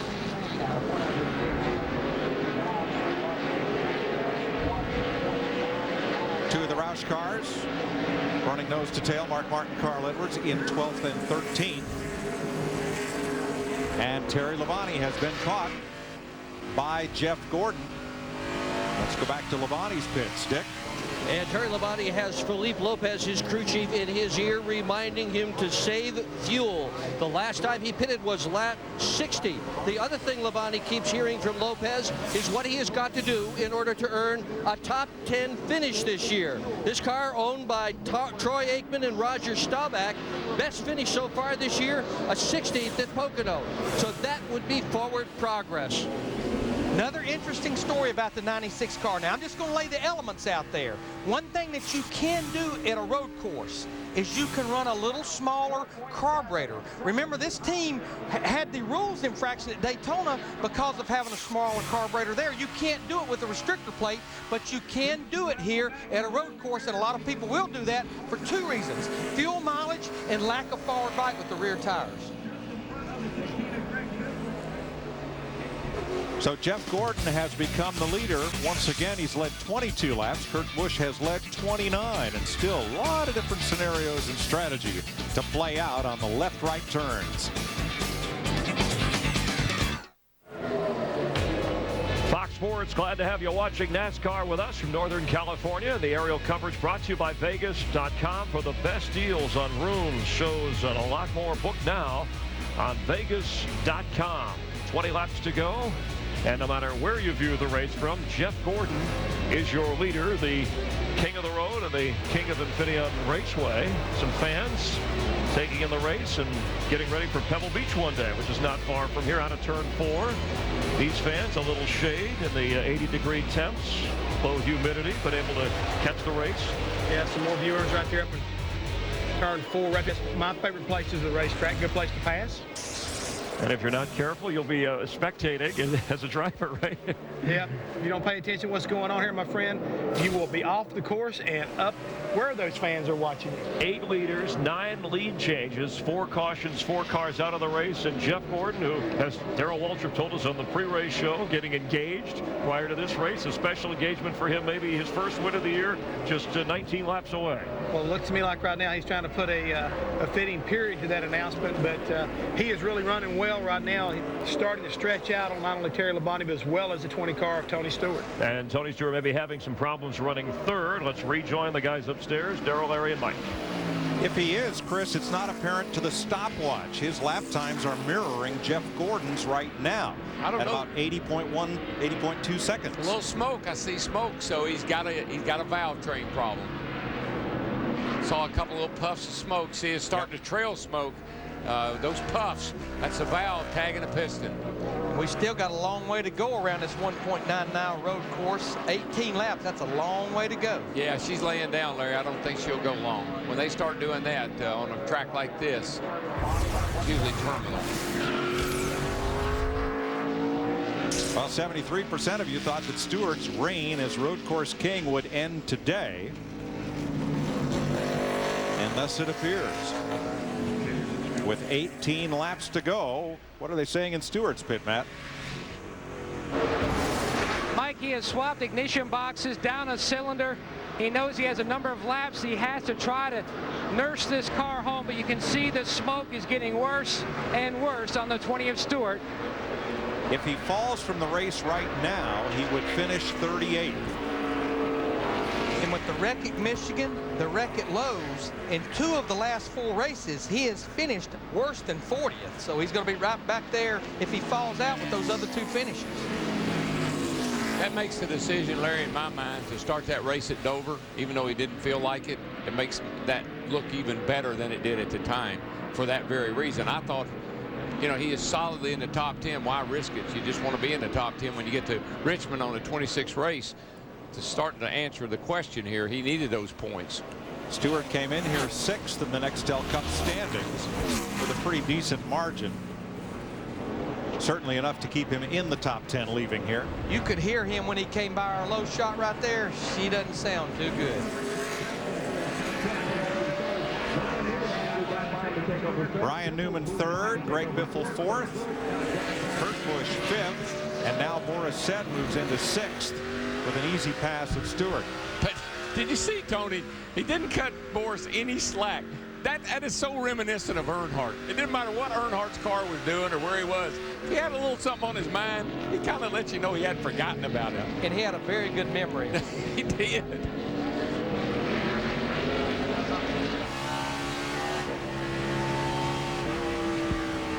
Meanwhile, Terry Labonte keeps soldiering on, and this last lap, Dick, his lap was faster than that of Jeff Gordon's. Yeah, and he also heard Felipe Lopez's crew chief in his ear telling him to take it easy on the fuel.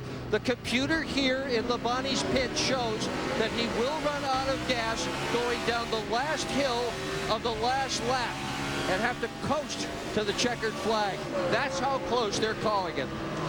I'm sorry, but I'm old school when it comes to fuel mileage. That computer does not know how much he's on and off the gas, where he's shifting. There's a lot of things that computer does not know. Yeah, but there's also a lot of things that the computer doesn't know and the crew doesn't know. Only that driver knows. And Terry Labonte is a crafty old dude.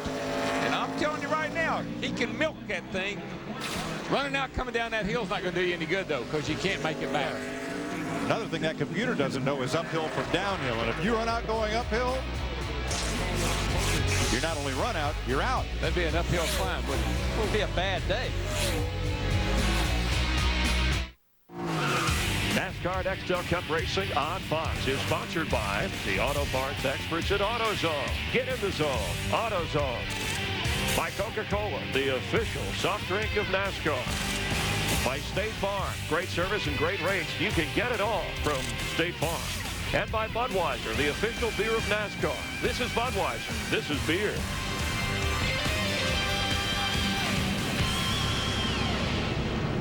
"14 laps to go. And the pace truck is out in front of the field once again. This time it is Joe Nemechek who goes for a quick spin, and a very quick caution flag is waved as he spins in front of Scott Riggs. And that would be different from some of the other things we've seen today. Oh, interesting. I think it's subliminal. There's Boris Said Jr., who has the curly blonde locks and a hairstyle much like his dad. And probably pretty proud of Dad right now. Yep. Dad's sitting up in 6th place. Now, let's give you the scenario here. I think this caution for Terry Labonte in the 96 car, going to be close on fuel, is good news because you can save a little fuel on the caution. For Terry Labonte, this caution is bad news. It puts a bunch of hungry wolves on his rear bumper. No, but you know what? He was running pretty good lap times right there before that caution came out. He had picked it up a tad. See what he had to say. A lot of discussions on pit road. That's good, Eddie. We need that. That takes the pressure off of Terry. Terry, do everything you can do under caution to save gas. I know you've been, hopefully you've been helping us out here. Pit road is open. No takers among the leaders. Oh, no. Not with 14 laps to go. Not here. Steve? And Doug Richard just told Greg Biffle in that 16 car, we should be okay on gas, but save everything you can while you can. And that adding to what Larry Mack said about saving a little bit of fuel under this caution period. And I tell you, the other thing is we made note on the last long run that we had, the 24 car got a little worse toward the end of that run. Yeah, he was pretty good for a half a run, but that last half, he wasn't so hot. I think Terry Labonte might be able to pass him. My kids, Scott is 7, Katie's almost 6, and they are big fans of Scott Pruitt. There's Scott in the Coors Light car. He and his wife, Judy, are noted authors of children's books. They have 3 now, the first of which is 12 Little Race Cars, followed by 12 More Little Race Cars. And the new one is called Rookie Racer. Rick Morgan did all the illustrations for the 3 Pruitt books, and they're great fun for kids. Adults will like them too. Lots of pictures. Very nice.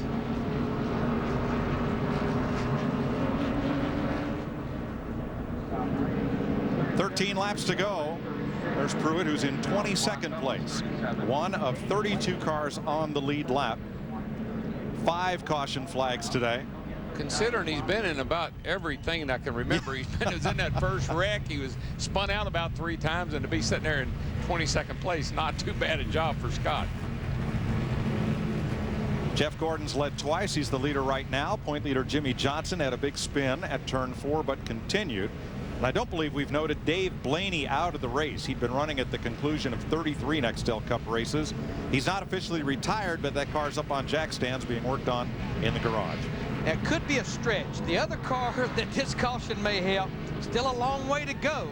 Tony Stewart in that 20 car. This is a couple of 3 less laps to put on that engine at high RPM. Yeah, but it's getting, you can see back there the smoke trailing out of it, and it's getting worse. And that valve has dropped down there and tagged the piston. It's just a matter of time until she self-destructs. You saw Dale Earnhardt go past the pace truck. He is the free pass car on this caution. NASCAR's first road race was in 1954 at Linden, New Jersey. Al Keller was the winner.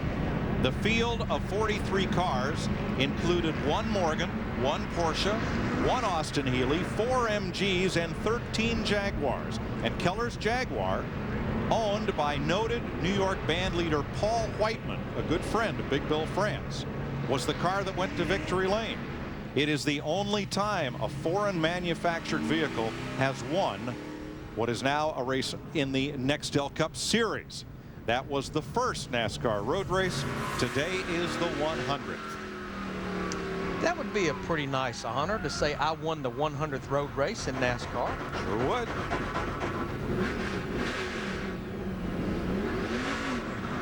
Now we listened in on Jeff Gordon and team. Our tires just not, well, we're just not very good when the tires get hot. Right here, going to cool them off for you, buddy. You're going to have about a 10-lap sprint to the finish. That's where you've been the best all day, those short runs, man. You're doing a great job with it. I kind of believe that Jeff Gordon has his hands full, not only with Terry Labonte, but got a wonderful start right there. They've got a big jump on Terry. Ryan Newman's right there, and Greg Biffle. I mean, Jeff's car's not that good right now. The question is, can they get up there and get after him? And Tony Stewart's car would not accelerate, lost a lot of spots on that restart. Yeah, Smoke's car is just about ready to give up the ghost. He's now being passed for 14th. See, Terry Labonte ran some of his fastest laps just before that caution came out. Once you turn him loose, if he thinks he's got enough fuel to make it to the end, I think Jeff's got his hands full. Passing zone, Jeff Burton to turn 7 underneath Jimmie Johnson. Tough place right there. You got to give the guy room. Got enough room. Yeah, this is that part of the race we talked about at the top of the show. I'm not sure we have near enough cameras to cover all the action, because it will be all over this racetrack. Picking up speed down through the S's. Listen, we got cameras in the sky. We got cameras on the ground. We got Chip Cam, RoboCam, DLP Cam, you name it. And Skymaster Cam. Big brake lock up on Kurt Busch coming into turn 11 and down to 35 miles an hour. See, not a lot today on that car. It keeps locking up that left front. They were 3 wide mid-pack into that corner. And somebody pays the price. Oh, yeah. Looks like Scott Pruitt again in the 40 car. Poor Scott. He's going to be dizzy. He was in the middle. Okay, clear, you're clear all the way around. Of 3 cars abreast going into that corner.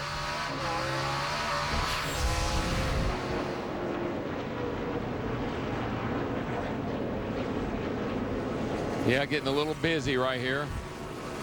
Looks like Harvick got into the back of him. Good thing it's a slow corner, because there was a lot of oncoming traffic. There, outside and inside. Clear outside. And at turn 2 moments ago. Uh-oh. Second time today for Bobby Labonte. This time he's into it with Jeremy Mayfield. There's some of that synchronized spinning we always see here. It's out. Caution is out. Yep. Oh, by the way, that was Eddie DeHaan, Bobby Labonte's spotter. Caution is out again, and again, I think that's good news for Jeff Gordon. Cool his tires down. Good news for this group right here. Felipe Lopez, Terry Labonte can conserve a little more fuel here with going to be 10 laps to go.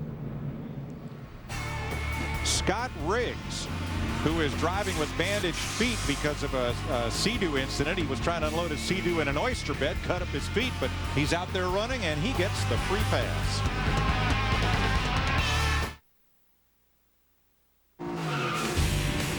NASCAR Nextel Cup Racing on Fox is sponsored by Nextel. Get closer to the NASCAR Nextel Cup Series with Nextel from Sprint.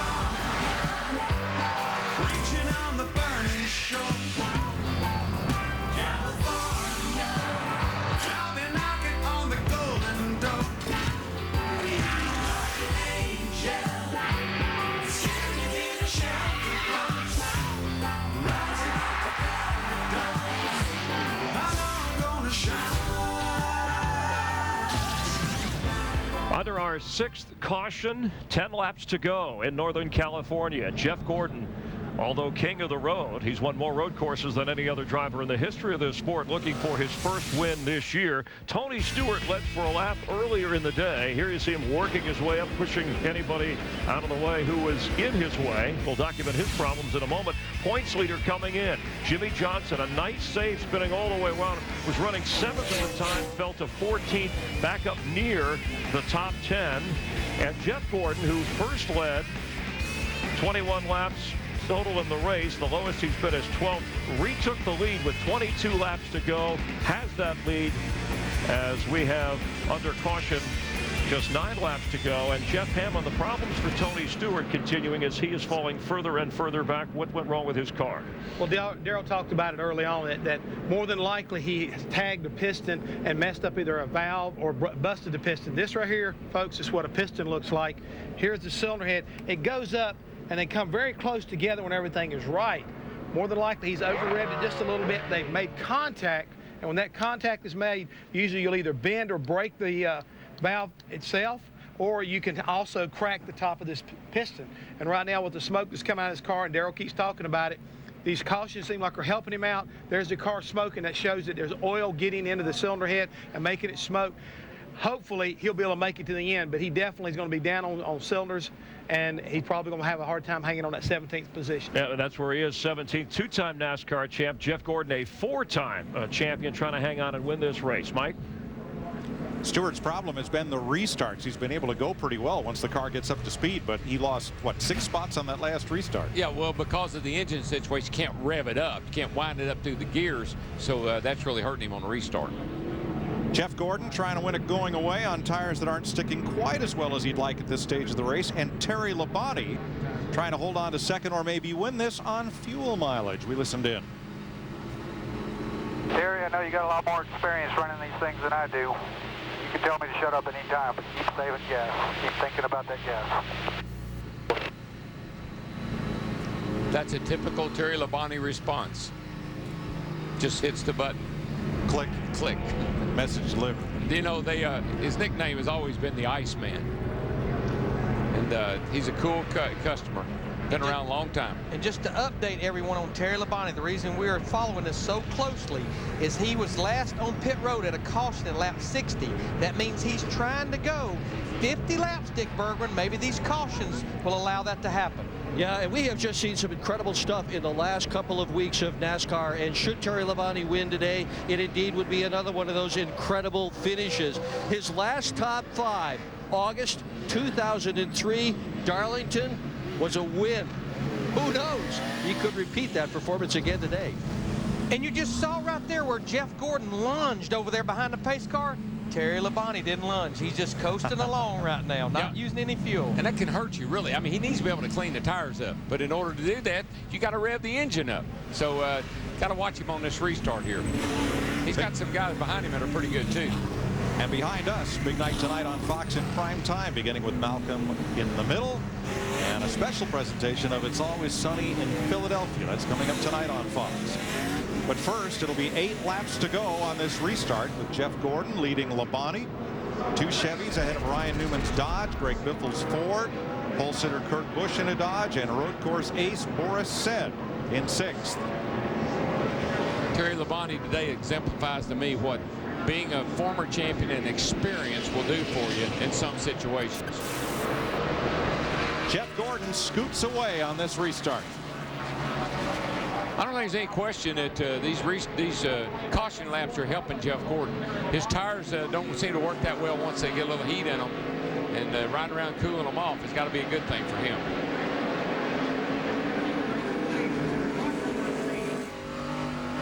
Terry Labonte gave Gordon a lot of lead on that restart, and now Labonte's got to deal with Ryan Newman. But again, I think Terry's short shifted.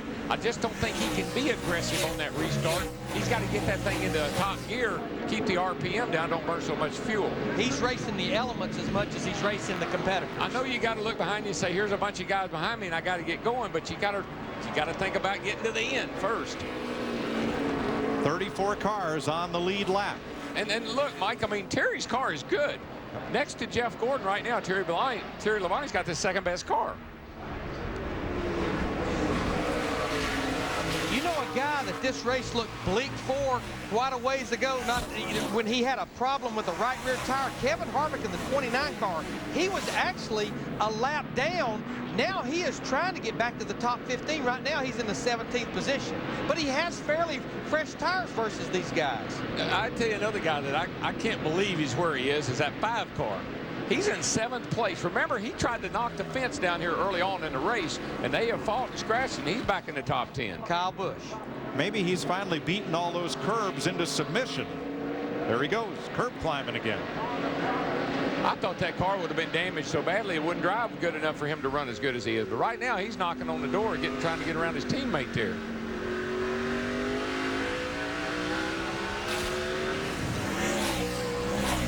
And if you could, we can listen to the engine in these guys that have plenty of fuel make it to the end. If you could hear Terry Labonte's engine, I guarantee it's not singing the same song. Hear those quick shifts? And then, now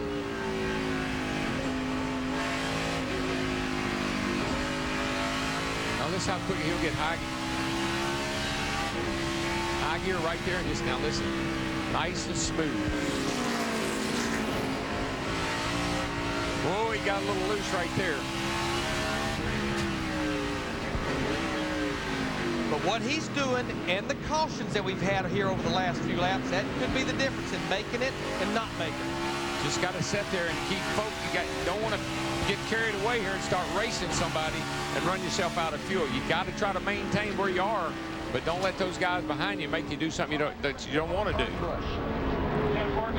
6 laps to go. Forrest said in 9th place now.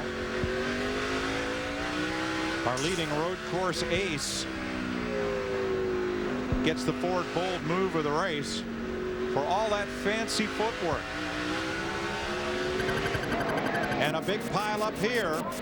Joe Nemechek involved again. Dale Jarrett, J.J. Yaley, Reed Sorensen, and Bobby Labonte were back under caution. It's inevitable. This always happens with about 10 laps to go. Felipe Lopez breathing again. Felipe, light one up, buddy. You're all right.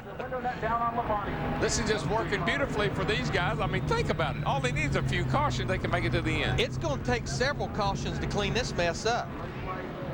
What happened?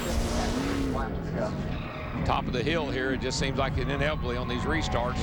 Dale Jr. gets in the back of J.J. Yaley. Kyle Petty just rams into the back of Joe Nemechek. And they just start stacking in after that. Remember too, Darrell, you're the elevation change there. You're coming out of that corner, and look at Kyle. You're kind of blind coming up over that hill to what might be in front of you right there. Okay, come on. Watch out 01. No, clear. As simple as it seems, why didn't he stop or why did he do this? It just happens all too quickly up there to make all those things happen. Steve Letarte, Jeff Gordon's crew chief, Felipe Lopez, Terry Labonte's crew chief. Bobby Labonte's okay. I believe Dale Jarrett's already out. We saw the window net down earlier. Kyle Petty drove away. There's Bobby. Tough day for the Petties with both cars involved. Reed Sorensen. A lot of damage to that 41 car. By the way, that nice custom chopper that Sunoco had built for the Petties and Victory Junction Gang Camp, you can go to victoryjunction.org and enter that sweepstakes to win it. Beautiful bike. J.J. Yaley, tough day. Had a good night last night up in Milwaukee. Finished third in the Busch Series race. $500 shopping spree at Save Mart Supermarkets. $500 from Lowe's. $500 from Big Breathing. Oh, Philippe's breathing a little easier right now. That obviously, they've even stopped the race. You'll burn no fuel like this, but you're not burning any laps either. No. That's okay. But maybe it'll make some fuel while it's sitting here. Now our counter says 6, and that is technically correct, but when they cross the line in about 50 feet, it'll be 5 laps to go. Now we're sitting here with Terry Labonte in the 96 car. Terry Labonte has not had a top 5 finish in almost 3 years since he won at Darlington back in August of '03. Now he did have a top 10 finish last year at Richmond, but almost 3 years since this man, 2-time Nextel Cup champion, has finished in the top 5. And there is a perfect example, Larry, of pit strategy on a road course, and how you can find yourself at the head of the field at the end of the day if you play your cards right. You don't think I lost all this hair by just it falling out for no reason, do you? I tell you, those 2 hairs, you need to get that one back where it belongs. I'll just leave this one where it's at. Leave that one there, yeah.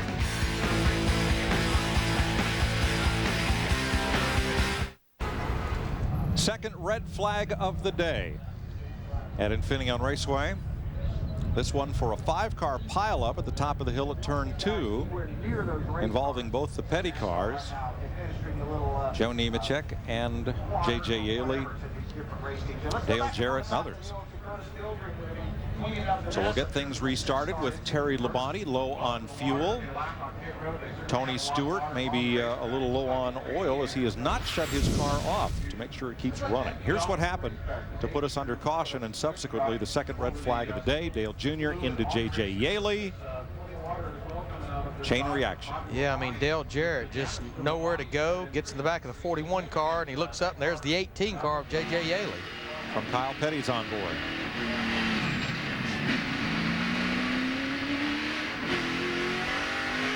Now gets a little bit of damage, but he's able to squeeze through without any other problems. We're inside of 10 laps to go, so no free pass for David Gilliland, who would be the eligible driver. Jeff Burton in the 31 car sitting in the 7th position. David Gilliland right now 2 laps down. Winner from the Busch race at Kentucky last week.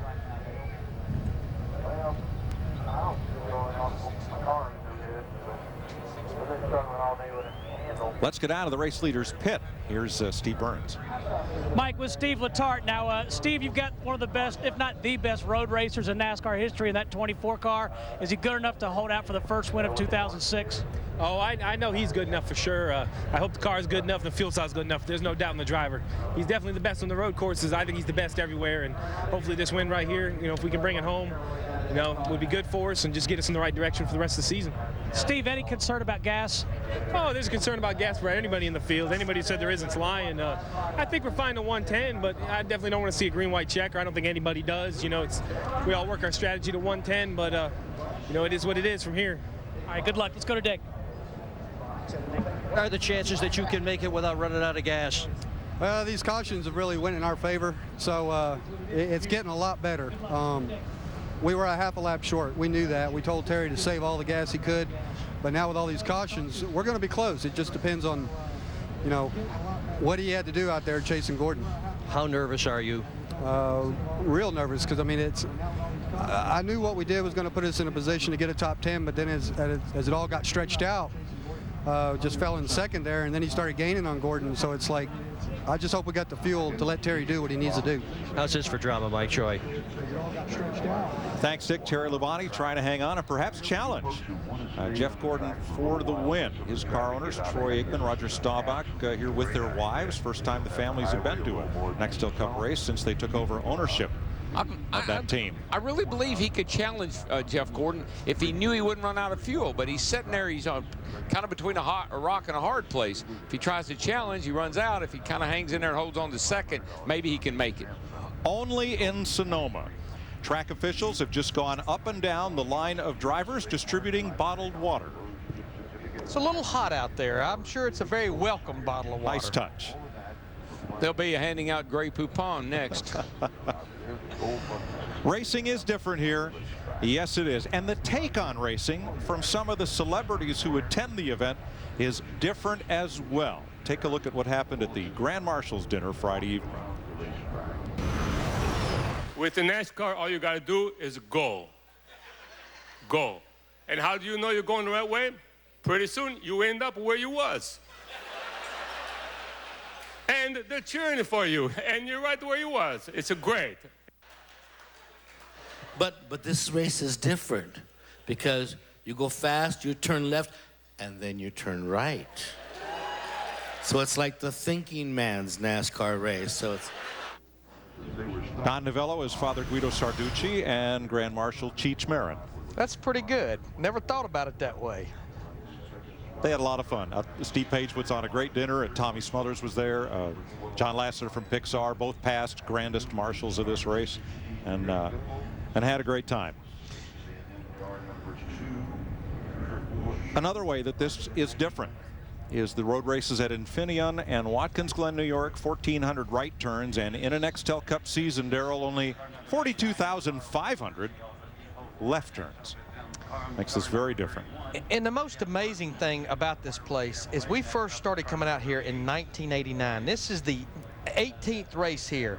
And I mean, there is nothing that looks the same. I mean, when you came here in 1989, there was hardly no stands. When we even came here in 2001, our press box was a construction trailer over in the S's, and look what we've got now. I'm going to see if I can get a hold of the old Iceman. Let me see if I can call him up on the radio. He might talk to you. Hey, Terry Labonte, this is DW up in the Fox Sports booth. How you doing, buddy? He's very relaxed. Relaxing.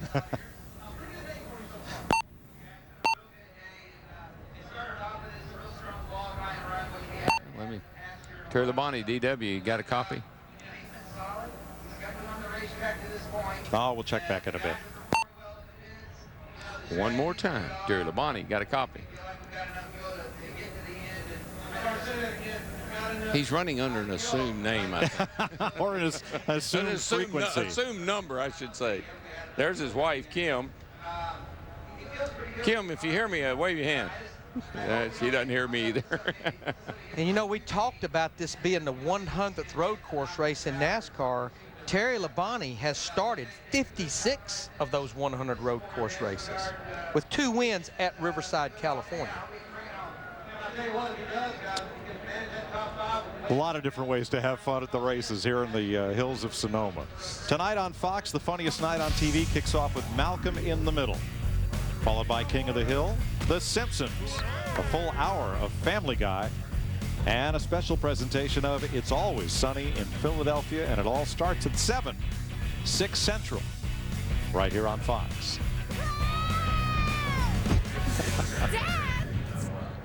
Slip sliding away there. Watching and waiting. Bobby Labonte's Cheerios Chex 43. Back to the garage. Told you to talk to Richard Petty, who made that number 43 famous, and talked to him this morning.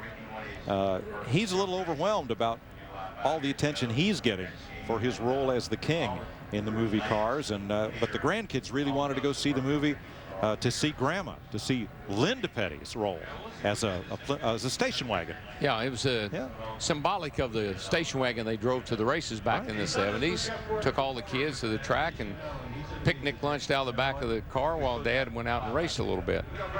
It was fun to be a part of that whole thing. I tell you, I enjoyed the heck out of it. Darrell Cartrip was he was a character. John Lasseter said at the dinner the other night in introducing Cheech Marin, he said he always came to the races here at Sears Point. He lives near here at what's now Infineon Raceway.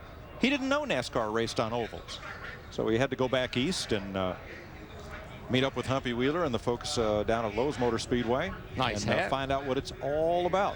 But it's pretty cool. Chris? Mike, guys, with Jeff Hammond here in the Hollywood Hotel. The car's parked behind his second red flag of the day. We had one earlier, actually the first lap, when things got a little crazy. But let's talk. We talked about the 4 road specialists in this race. There were 5 rookies, and here you have 2 guys, Jeff Gordon, hoping to win, and of course Terry Labonte at age 49, a 2-time former NASCAR champ, as we await this out with some 6 laps to go. Well, what you're looking at right now is 2 guys that used to be teammates when Terry Labonte drove for Hendrick Motorsports. He's got a lot of experience on the road course. He's won road course races before. So, you know, I think it's a very unique opportunity here for Terry. If they've got enough fuel, he should be able to maybe go up there and put some pressure on Jeff Gordon, and I know that's exactly what Jeff doesn't want.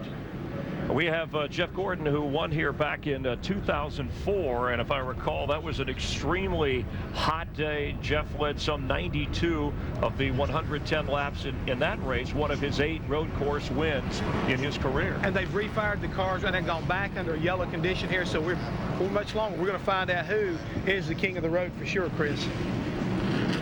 You like Jeff Gordon's chances to hang on with what you've been seeing? Of course, these last few cautions and then this red flag certainly have had to help Jeff ease some of the pressure from Labonte. Well, letting his tires cool off is a big help for them. It seemed like his car is fast on cool tires, but the key thing is when they refired these cars, the 96 car, he waited to the very last minute to watch Jeff Gordon pull away and that pace car to roll off before he refired the 96 to try to save fuel one more time. And Labonte, a single car owner, last time a single car team or single car won a race, Cup race 2003. Of course, the power of Hendrick behind Jeff Gordon.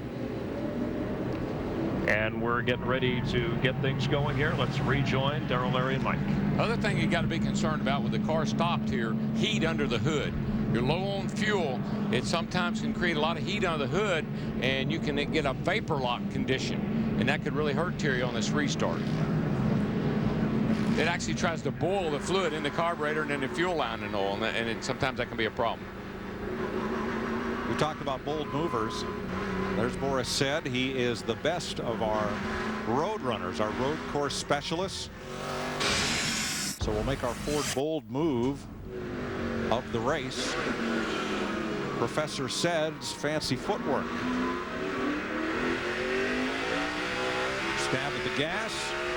Shift without the clutch. Hard on the brake. And getting the most out of it.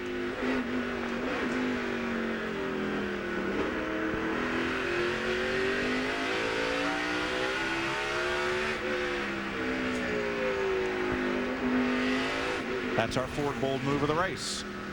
5 laps to go. And still equipment on the racetrack. A little bit of cleanup there, so the lights are still on the safety car. We'll see if they go out up in the vicinity of turn 7. We're being told by race control, bad news for Kevin Harvick in the 29 car. Remember his up and down day with having the right rear tire problem, went a lap down, made the lap back up, made his way to 16th. We're being told now that he is being black flagged, and I think you can see why. The hood pins are out, so he's going to have to come to pit road here, and we still have 34 cars on the lead lap. Yeah, when he ran, looks like he burned to the back of somebody. When he did it, flattened the hood out, and the pins came out. This is not the crash that put us under the red flag. Looks a lot like it. Looks like a collection of my son's little Hot Wheels cars. Looks a lot like Christmas, too. Look at it. This fella's got them all. Wonder if he'll have them all in the right positions when the race ends. See how that hood is flattened out? When he flattened it out, it took the tension off the hood pins and let them pop out. These cars, the nose on these cars is so low. But when you run underneath somebody, you just flatten your hood out. Highest running Ford in the race is Greg Biffle behind 2 Chevys and a Dodge. Steve? And Mike, it was interesting listening to Greg Biffle during that red flag. He told crew chief Doug Richard, I think I can get up there and wrestle with that 24 car. But on the other hand, they got talking back and forth. In the last 7 races, Greg Biffle has gone from 23rd up to 10th in points. Greg Biffle said, you know, if I do that, I run the risk of crashing. And Doug Richards said, you're exactly right. You're going to have to play this one safe. So it'll be interesting to see if Biffle, in fact, mounts a charge or takes that top 5 finish home. Well, it's a numbers game, Steve. He's 10th in the Nextel Cup points. He needs to leave here 10th and not give anything up. If he can gain, fine. but you can't give away. Pretty sure if you'd have taken a poll of all those guys sitting there when the race was stopped, end it now. I'll take what I've got. I'll take what I got. Exactly. Tell you another guy that probably take what he's got right now, Carl Edwards in that 99 car. Pretty clean day, sitting there in the 6th position. Remember, he's one of those guys trying to get to the top 10. Came in here 13th in points, just 85 points out of 10th. 31 cars on the lead lap. Tell you another guy that is going to leave here in pretty good shape. Didn't look like it at a little while ago, but Denny Hamlin back in 13th place. He's hanging on to the top 10, and that's not going to hurt him too much. Yeah, had a flat tire earlier. Has a flat nose now. He's got all kind of problems. That was the name of that dog, Flat Nose. The whole pre-race at Darlington used to be old Flat Nose, the tree climbing dog. Yeah. Wow, we've come a long way, folks. There's the battle right there, and I don't think it's going to come down to the final race of this first 26 at Richmond. I think it's going to come down to the last lap of race number 26 at Richmond. 6 through 10 in the Nextel Cup standings right there. Denny Hamlin 10th, 501 points out. Jimmy Johnson the leader over Matt Kenseth, and they'll leave here going to Daytona just that way. This is the 7th race at Infineon where Jeff Gordon has led the most laps, and it's the 3rd time this year he has led the most laps, but he has not won since Martinsville last October. Well, I think we knew that here and next week at Daytona he had to make statements. If he's going to be in the top 10. Strike practice. Just 3 smooth laps, all going to need. You're better than all of them. Hit your marks and take what it'll give you, man.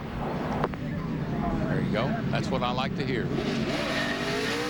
Now, as we're going to get the green with 3 to go, here's one thing that none of these guys want to see, and you heard Steve Letarte talk about it. If we get one more caution, we're going to go into overtime, and trust me, no one wants to see that because we know everyone is fairly close on fuel. Well, we got tight turns, a slick track, and some pretty beat-up race cars here. Anything's liable to happen. Oh, yeah. Gordon and Labonte in Chevys, Ryan Newman's Dodge, Ray Biffles Ford, pulse hitter Kurt Busch in a Dodge, Carl Edwards 7th, Jeff Burton, Elliott Sadler, Boris Said, and point leader Jimmy Johnson 10th. 31 cars on the lead lap. Here we go for 3 laps to settle it all. Saw Terry Labonte lagging back just a little bit. Jeff Gordon's going to bring him down pretty slow in his 24 car. Terry Labonte is holding his breath. He's pushing down that gas pedal ever so slightly. And Felipe Lopez, his crew chief, is holding his breath. Yeah, Felipe's down there smoking about like Tony Stewart's car right now. Chain smoking. You see, uh-oh, is Terry slowing down, or is it just they're getting a run on him? And Darrell, I think we're going to see that a lot in these last 2.5 laps because of what you talked about. He's short shifting. He's getting the high gear as quick as he can, or the 3rd gear as quick as he can. And that must really be frustrating Ryan Newman right behind him. Well, but what it does when you short shift is it'll give you a little shock there because you're using the torque of the engine, not the RPM.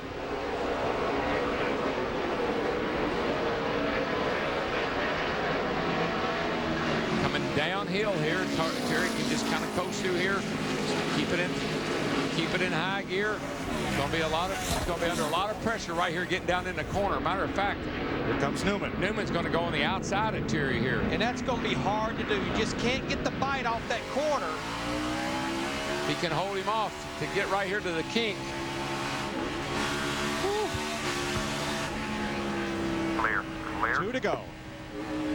2 to go, 4 miles. You got to admit one thing now, Larry. Remember not too long ago we were talking about how slow that 96 car was. He was a second slower than all these guys he's racing with. And look at him now.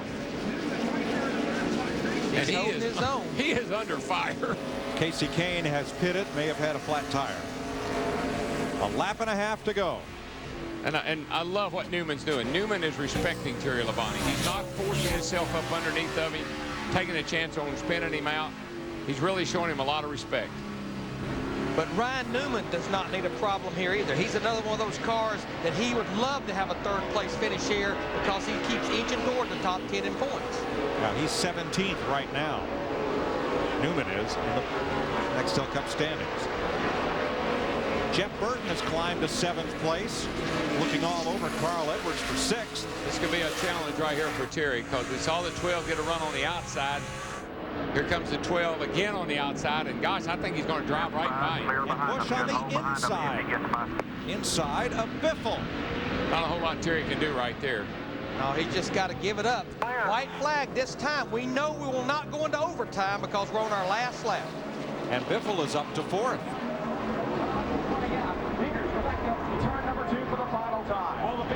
Boy, Terry's got to hang on because if he ever opens the door, there's a chain of them behind him. There is a whole pack of them. And they're all looking all over him. Tony Stewart still on the lead lap. He's faded to 29th. Jeff Gordon makes it look so easy. Smooth, baby. The smooth operator. All he's got to do is just hit his mark for about another half a lap. Turn 7, final time. The battle's back there from 3rd to about 8th or 9th. That's where it's going to get exciting. But Newman got around Terry. You just wonder, Greg Biffle saw where Terry Labonte was pretty weak getting down into turn 11. He saw it with Ryan Newman, but Terry actually stretches it out just a little bit down through the S's. I think Terry could really stretch it out if he just knew he had enough fuel, but right now he's just trying to get back around here, make turn 11, and he's going to come home with a pretty good finish here. Scott Pruitt in the tires on the back part of the course, and Newman dropped to the inside to protect the inside of 11 against Kurt Busch. 9th road course win, extending the all-time record for Jeff Gordon and the DuPont Chevrolet. It is the 5th win here for car owner Rick Hendrick. King of the road right there, boys. Nice job, Philippe. Absolutely. Absolutely. Fine 3rd place finish for Hall of Fame racing and Terry Labonte. And nice job, Terry Labonte, but still Philippe willing to roll the dice and 50 laps on field and go for that pit strategy. That was pretty cool. Tony Raines, the regular driver up there with Philippe. He'll be back in the car next week at Daytona. And Ryan Newman said he had a good car and was looking forward to this race. He'll enjoy a 2nd place finish. Pruitt got out of the tire barrier and came around to complete the final lap in 30th place. And Jeff Gordon, who fell out of the top 10 in points after Michigan, he's going to catapult back up into him. He's going to be 8th in points leaving here. It's Denny Hamlin who will fall out of the top 10 to 11th. So, yeah, a nice engagement present for Jeff Gordon today. I got to believe he'll be a pretty happy young man today. She's a happy young lady. There's his future wife. I'm sure she's feeling a lot of relief because Jeff hadn't won this year and he needed to badly, so that's great. Darrell, I go back to Michigan. We talked about it all week last week. Yeah, they maybe didn't get the finish they were looking for there, but they had a good solid run to lead them into 2 places that we knew he's going to be good. That's here and next week under the lights at Daytona. Jeff Gordon scores his 74th career Nextel Cup victory, 7th on the all-time list. There he is with Tony Stewart, and we'll talk to him in Victory Lane next.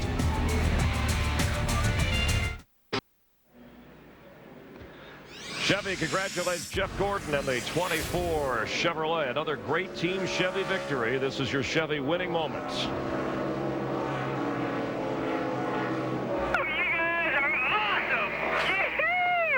Best road racer I've ever seen. Man, you are good. Guys, the pit crew, you guys deserve it. You've been better than next all year long. You guys deserve it. Jeff, fantastic job.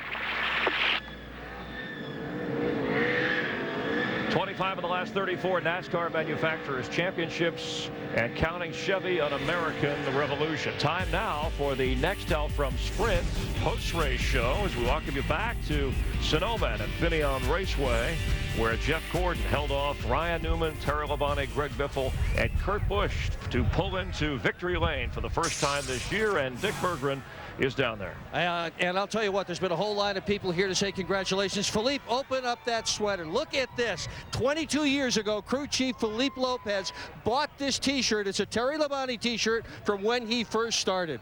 How did you save that much fuel? Well, I don't know.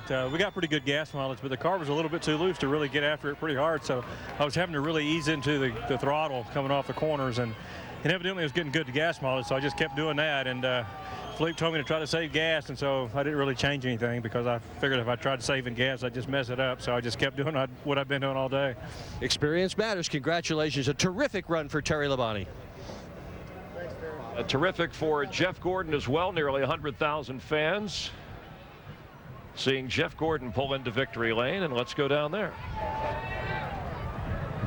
1 year ago, he had transmission issues, missing his chance for a 5th Infineon victory, but today, the road course king was back on top. Jeff Gordon and the 24 team, like they have so many times in the past, dominant here at Infineon.